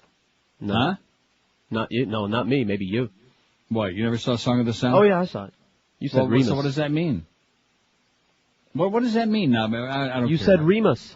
Black tennis pioneer dies. Speaking of Remus, Althea Gibson, a sports pioneer who broke the color barrier in tennis in the 50s, as the first black woman to win Wimbledon and U.S. national titles, died yesterday. She was 76. Now, see, let me just give you a little tip on how you view ages when people die. Okay. When you're like Scott's age there, and they say she was 76, you say, oh, well, that's pretty old. Right. When you're George's age, you start thinking, well, 76, it's not like real old. And when you're my age, you start thinking, you know? Oh, my God. Right. 76, uh-oh. When you're Mo's age. Absolutely. I'm really proud of the fact that he whipped it out for you right there in the tea room. I think it's a turning point. Now, we just have one more thing to let him to get him to let go of. Let go of that weasel. Right. Maybe you can put it up for adoption. Anybody want to adopt Mo's weasel? No. We'll have it fumigated it. first. We'll have Dry Concepts clean it out for you before you take it. And before he turns it over to you. For charity. Let's auction. There's the challenge, okay? That's an excellent idea. This is the Neil Rogers challenge to my close best personal friend, my Zoom mate, Mo Howard David. Because he's got more than one, as you know. Right. We'll have a wigathon. Since he was so magnanimous as to promote our abandoned pet rescue in the best of in his Mo Howard keychain Absolutely. this morning, so that's my spy report that I got. How about if he auctions off the mohair pieces and all the proceeds go to abandoned pet rescue? Oh! I think that would put him into good graces, you know? Sure. So that when Scott blows him out and he winds up doing 5 to 10, at that point he'll leave with, feeling better about everything. And we'll feel better about him. Anyway, Althea Gibson had been seriously ill for several years. She died at East Orange General Hospital in Jersey, where she had spent the last week. She was the first black to compete in the U.S. Championships in 1950 and at Wimbledon in 51. However, it wasn't until several years later she began to win major tournaments, including the Wimbledon and U.S. Championships in 57 and 8, the French Open, and 3 doubles titles at Wimbledon 56 through 58. Who could have imagined, who could have thought, Gibson said in 88, as she presented her Wimbledon trophies to the Smithsonian Institute's National Museum of American History. Here stands before you a Negro woman raised in Harlem who went on to become a tennis player and finally wound up being a world champion. In fact, the first black woman champion in the world, she said. How do you like that? She was great. Okay. She was good people. Okay. And like I said, Donald O'Connor, this audience don't know. So you got, again, a trifecta, 3 for the price of 1. They're dropping like flies, boys and girls. It's an epidemic. You had Katharine Hepburn, Gregory Peck, Morris Gibb, Donald O'Connor, Althea Gibson, Elia Kazan. Who am I leaving out? Oh, and of course, John Ritter. Robert Palmer just the other day. Johnny Cash. God. Dropping like flies. There's a lot of death going on, man. So you better enjoy life while you can, because after that, that's it. Just step on a cockroach. That's the life and death test. Step on the roach. It's a good idea before you smoke it. Make sure it's not in your ashtray in your car. You'll get 10 to 20. Oh, don't forget Peggy Noonan. Who's Peggy Noonan? I don't know. With her holier-than-thou smug attitude, she acts like we aren't intelligent enough to get it. Oh, the Comcast technicians. Hey, don't we love Comcast? Who the hell? What do I have? Do I have Comcast cable? I'm not sure. I don't know. Actually, my cable has improved dramatically, so we do love the Comcast technicians. Plus, they have nothing to do with if you get crappy service. Don't blame them. It says, we do love you. We listen as often as possible. Thank you, Comcast technicians. How do you like that? So let's get Peggy Noonan on there. I guess she's somebody. That reminds me of that time I'm on a plane. I'm on a plane coming up here, as a matter of fact. And there's a woman and her husband, like in their 50s, I would say. And they're on a plane, and I notice she's like looking at me. Okay. And I can hear, one thing I can't stand is people who are talking about you and they're talking loud enough for you to hear it. You can't You stand know that? what I mean? I know a lot of people do that. I got a kick out of that. And she looked at me and she pointed, she pokes her husband. She said, isn't that somebody? Oh, perfect. Yeah. And I went, yeah, just like that. I fell right on the floor. I said, aren't you somebody? Your local. This is Sports Radio 560 QAM. Ultra thin, so each time feels like the very first time. If you're making love to a foreigner, you'd better put one on. Durex condoms. They didn't really do all that well in our poll. How many did they get? About 7 vote? Something like that. Out of sight. I saved the thing over here. There's certain things that I saved. Yeah, they only had 7 for foreigner. It's a tough battle. There were a lot of good groups in there. I remember the fax we had Friday from some schmuck out there, another one of those negative nerds out there. Oh, and you got so many crappy bands on there, and you didn't even know what the hell the point was, you know? No. Just being negative, just doing what South Florida is famous for. FBI says the collar bomb and the body not linked. How do you like that? Remember we talked about that body found in They a were freezer? before they blew up. I see. They were kind of separated. A man who police say helped a woman hide the body of her roommate in his freezer wrote a suicide note in which he proclaimed his innocence in the case of a pizza delivery man who died when a bomb locked to his neck exploded, the person involved in the investigation said Saturday. William Rothstein stated in the note that he had no role in Brian Wells' death August 28th. The law enforcement source told the AP on condition of anonymity. Everybody's always speaking on a condition of anonymity. FBI agents investigating Wells' death, which occurred after he robbed the Erie Bank and the exposed by yada yada, said they had nothing to connect that case to the murder investigation involving Rothstein. Just another one of them strange coincidences, don't you think? Right. Strange. By the way, whatever happened to Chandra Levy? They found her. No, I know that. But I'm saying whatever happened still with dead. her? She's still dead? And now an update on the Chandra Levy story. Nothing. Absolutely nothing. More on this later. Oh, wow, remember those days? Sure. Wow. Gary Conduit. God, every time you turn around, and of course our good friend Larry, just obsessed. That's when the talk, I think that was like, other than OJ, that was like the epitome of hysteria with the talking heads, was the Chandra Levy thing. Oh, Jean Benet. And John Benet too. They got that solved yet? No. How about the anthrax thing? No. Oh. And who killed Cock Robin? No. Oh, speaking of killing people, which is an American pastime, maybe we should put that on the sports list. All right. 4-year-old fatally shoots sister and wounds brother. Landover, Maryland. A 4-year-old boy who found a loaded gun in the house shot and killed his 5-year-old sister and seriously wounded his 7-year-old brother Saturday, police said. The children were home alone at the time, police spokeswoman Corporal Diane Richardson. Now wait, this line, this quote, this is one of the most profound statements in history. It's a terrible situation that probably could have been avoided, Richardson said. I see. Well, you never never know. I don't know. We'll never know now, I guess. Neighbors called police and the girl was taken to a hospital where she died. See, at that point, we're supposed to go. She died? Yeah. Yeah. Her 7-year-old brother was in critical condition at another hospital. Authorities said the parents were at one of the hospitals late Saturday, but it was unclear which one, as if we really care. The 4-year-old boy was in police custody late Saturday. He was in police custody! Sure, dangerous. We're still, I see, not because of that, but we're still trying to determine where the parents were at the time of the shooting.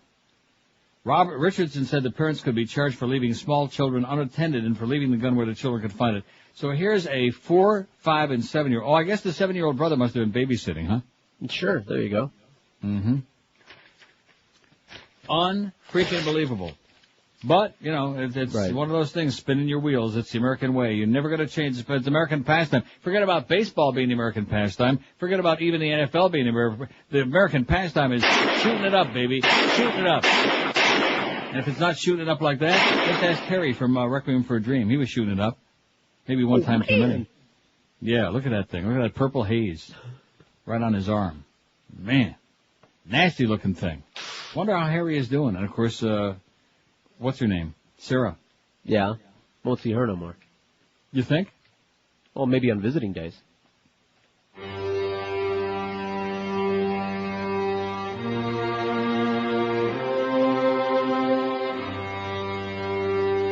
I think back to those days when we were really movie intensive and doing all of those shows, which I enjoyed a lot because it inspired me to see a lot of great movies I'd never seen. And again, the negativity coming from, who was it? It was Miguel. Well, he's a schmuck anyway. You know, he has pretty handwriting, but he's a schmuck. And there was nothing about Castro in it, so he didn't enjoy it. You know what I mean? And there was nobody in the movie wearing a guayabera, so he hated it from the get-go. Wasn't he the one who didn't like it? He was underwhelmed. Yeah. How is that possible? I don't know. And then even you with Magnolia, I still have a grudge. Sorry. I still have a grudge against you for not loving Magnolia the way you should have. Sorry. No, seriously, for an intellectual little punk like the you. Movie, a militant about movie endings. End it. End the movie. The freaking movie is 3 hours and 10 minutes long. How long did you want them to make it? That means they had lots of time. How many hours would you like that movie to have been on? About 30, man. Yeah, if that's what it takes to come to an end, then do it. I see. Well, I think Jason Robards came to an end, literally. Yeah, well, that storyline ended.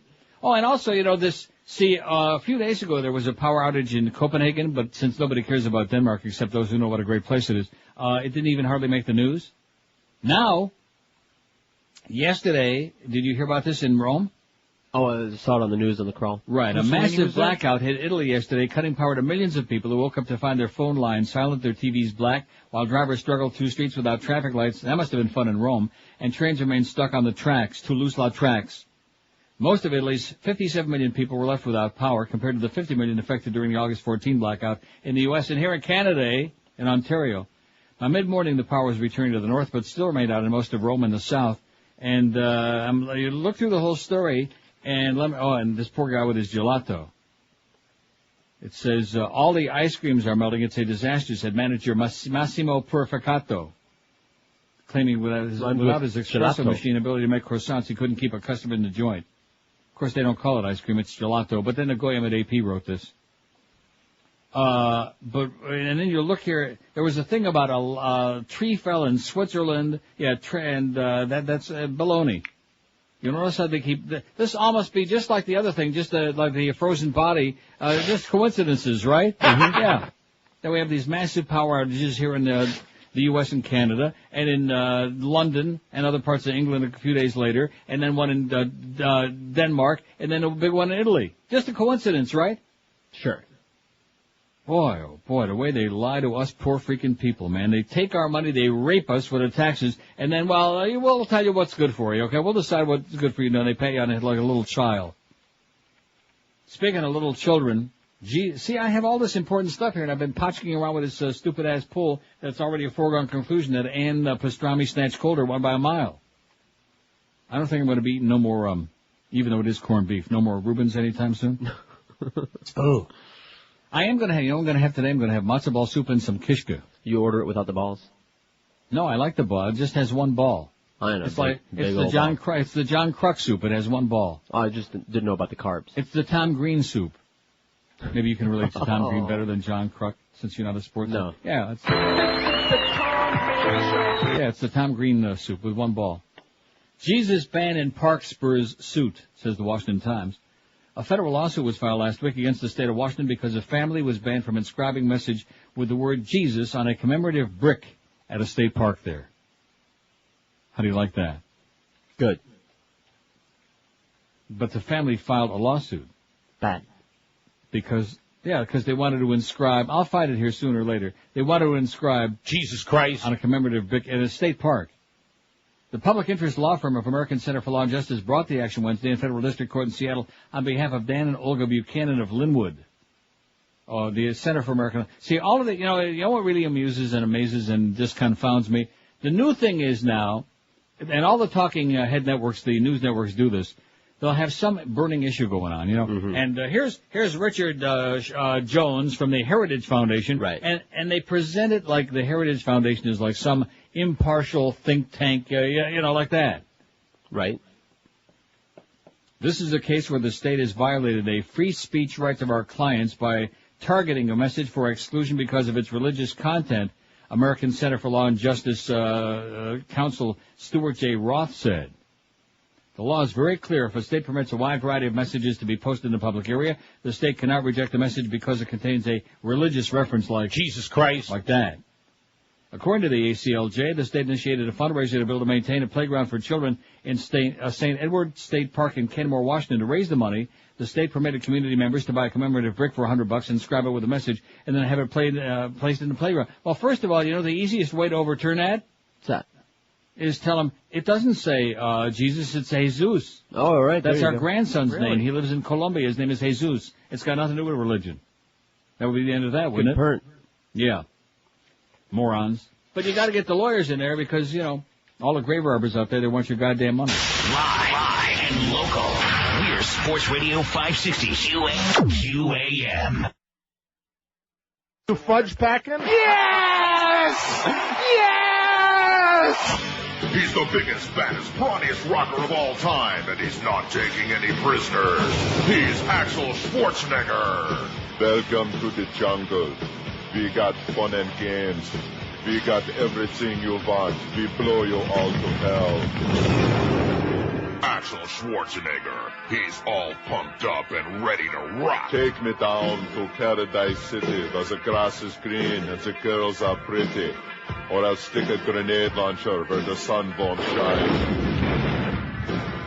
It's military-industrial strength rock and roll, the way only Axel Schwarzenegger can tell it. You're one ugly motherfucker. Jean-Claude Van Damme is a pussy. Steven Seagal is a git with a ponytail. The only reason I did a film with DeVito is because he could see my standing up.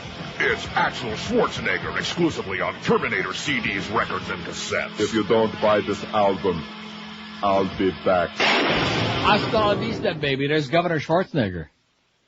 He's in. He's winning. Ha ha. Exactly. 145 at 560 WQM. Thanks to Lanny who sent us a check for abandoned pet rescue, and you presume correctly. We'll get to that organization. Thank you. That's good. They're sending in some checks. Not like it used to be, man, with Camilla's house. Remember that? We used to have that mailing list? Right.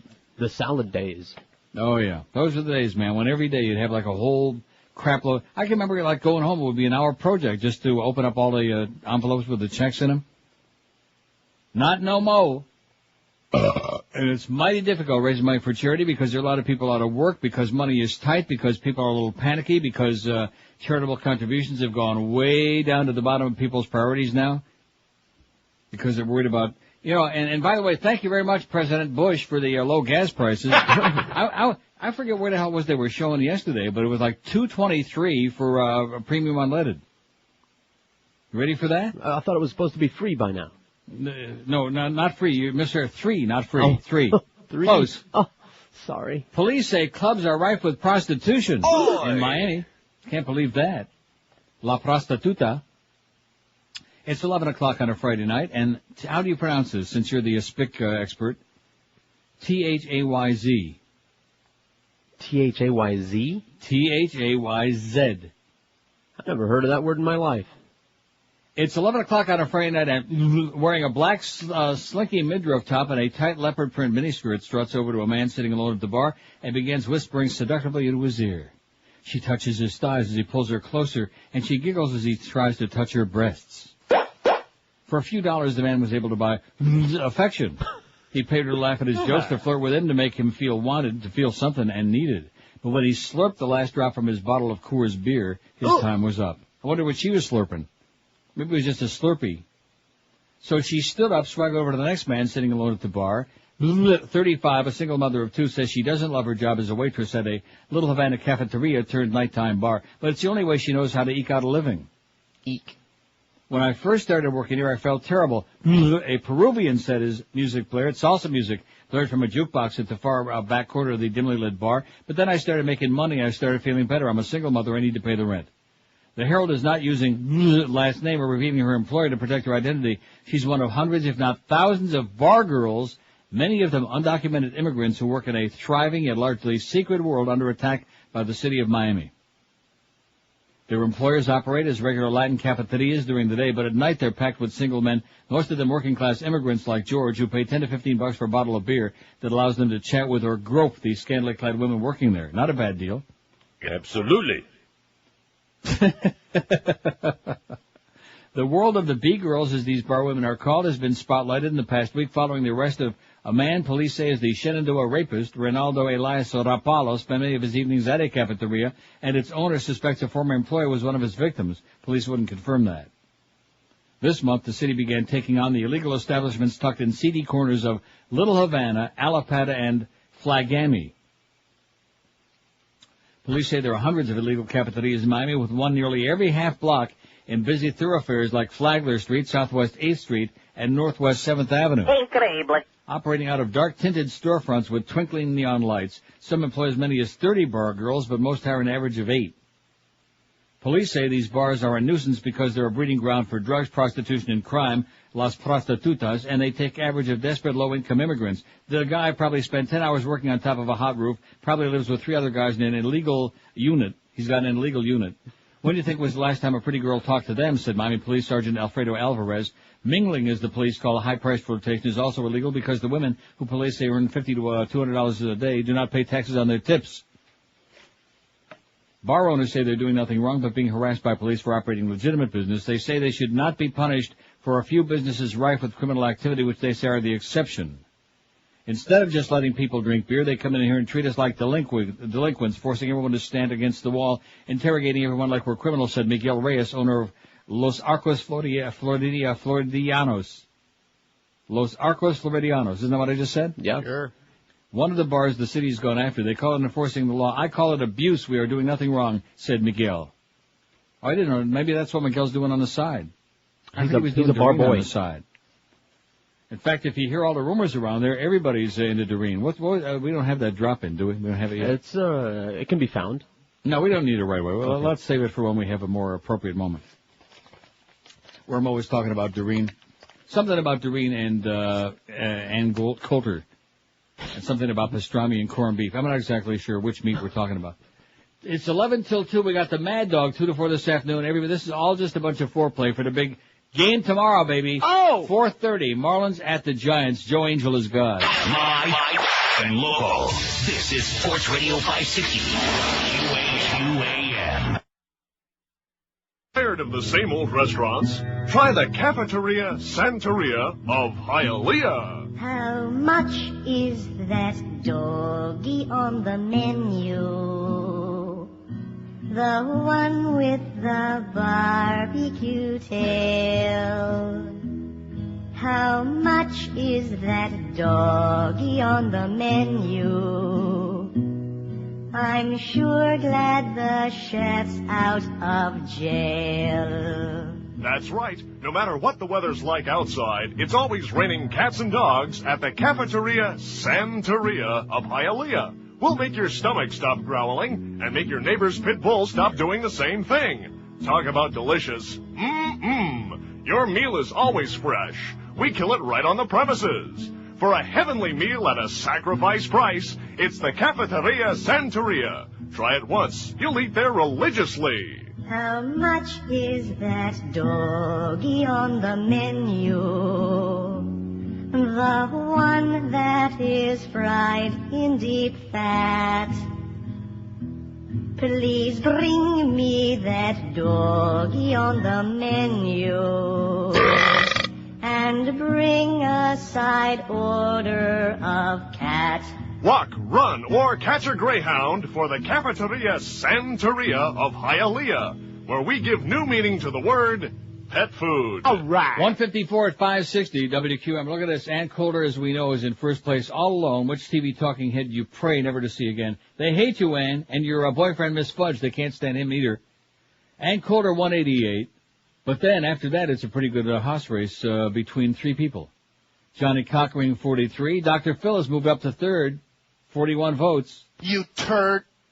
And and then Gloria Allred with 40. So those three are like within a gnat's hair of each other. Nancy Grace, 16. George Will, 8. Katrina Vandenhoevel, 6. Barry Scheck, 5. Babe Buchanan, 4. Laura Ingram, 3. Susan Estridge still has only 2. I can't believe that. She's obnoxious. Jerry Spence, 2. Debbie Schlussel's got 2. And no votes for Peggy Noonan or Bernard Goldberg. I haven't seen Bernard Goldberg anywhere. Have you? No. I think that guy was like hallucinating. But I haven't seen Debbie Schlussel either. Not yet. Here's Miami. Hello. Hey, Neil, how are you? Pretty good? You were mentioning some dead people, 2003 dead people. Right. I got 2 more names you forgot to mention. Okay. David Brinkley and the tap dancer guy, Gregory Hines. Catch him. Right, exactly. And that wasn't that long ago either. No, it wasn't. It seems like most of it is just like within the last 3 or 4 months, like all of a sudden they're all just dropping. Yeah, and it's only, almost 2 o'clock, so we still got the day to go. You never know who's going to drop. Yeah. I'm hanging on tight, man, I'll tell you that. Yeah, that's all I got for you, Neil. Take okay, care thanks, Pally. Thank you.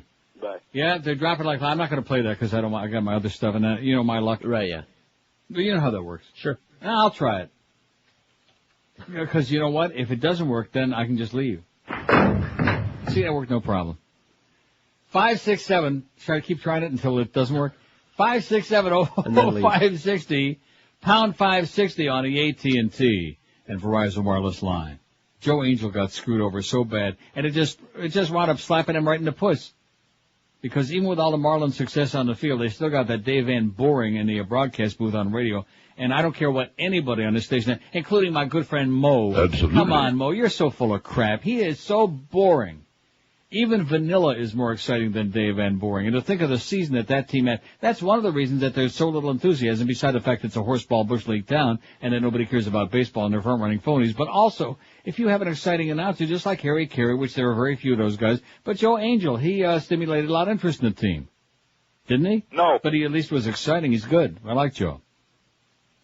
And so, like I said, John Henry screwed him over, and then he got a double slap in the face because Dave O'Brien said, oh, guess what? I'm going with ESPN. Is that okay? Okay, we'll pack you a sandwich on the way out. And Joe Angel went to Frisco with a team that was in the World Series last year, and this year is, or they were in the playoffs last year, like I said, against the Angels, right? Scott? Yes? The Anaheim. I know. Anaheim Angels. I don't need his, oh. You are so weak, man. You're so weak. What alley did Ferrall pick you up on? Somewhere. He must have picked you up in the alley, same one right across from where... Alligator Alley. Yeah, exactly. The same one where George picked up a certain Beaner boy that no longer is with us. Hola. Yeah, how's Beaner boy doing? Anybody know? No. Anybody care? No. No, good. No. I don't want to hear about it. Here's Sweetwater. Hello. All right. Well, I like that. It's the old fart phone. I love that. That's my favorite. Let's try Fort Lauderdale. Hello. Hey, how you doing, Neil? Pretty good. Hey, thanks for taking my call. Well, thanks for making your call. You always say that, and it's always ridiculous. You're the only alternative out there, and this is coming from one of the few straight Republican guys in Victoria Park. Really? I got good news, and good news. I'm a 5-year survivor of cancer this week. I'm leaving South Florida, though. Isn't that awful, going up to Northern Virginia? All right. Where there's socialism with taxation rather than nothing with taxation. Mm-hmm. And I can't take the Marlins with me and name them the Metro Marlins, but, go Marlins. And Can't wait to get back to Italy to eat some real food, and there's lots of dead people in Miami. All right. What's all of them? And you... Oh, thanks. Take care. Good luck to you. He's leaving. Bye. He's leaving. Bye-bye. Well, listen, what can I tell you? The smart people, when they have a chance, the first opening, they get the hell out. The desperate people who would like to get out, they may be smart, but they're just stuck. You know what I mean, George? They're stuck. No, what? Oh. 5670560. I don't know. What do we got? Oh, that's all right. We're almost out of time here. We better sneak in the last one for mine. In fact, what I'll do is I'll do like Scott likes to do. I'll take the next call on Mandage's time. What do you say? Right after the just ID, a joke. sure. It's just a joke. Ferrall is at least he admits it. He's a little bit into himself, you know. He wants to spread his testicles as far as he can. And so that's the reason for that. Didn't I tell you it wasn't on to him like right from the beginning? Mm-hmm. We love Ferrall. He's great, but he wants to he's a little on the pushy side. He would like to do 5 in the morning until about midnight, you know, and then let the rest of us just fend for ourselves. He's a real competitor, you know what I'm saying, Mo? Absolutely. He wants that 5 to 10 a.m. so bad, he can taste it. Absolutely. He can taste your grimy old, dingleberry-laden ass. Absolutely. Right now. He wants it so bad. But now, and it's really ironic because now this all comes to the forefront like we haven't been making it up. Just at the time when we and you especially are bonding with Mo. That's right. Tightly, and so tight that he actually whipped it out for George this morning. Bye. The Neil Rogers Show on 560 WQAM, Miami, Fort Lauderdale. Have a nice weekend in paradise, everybody, on QAM.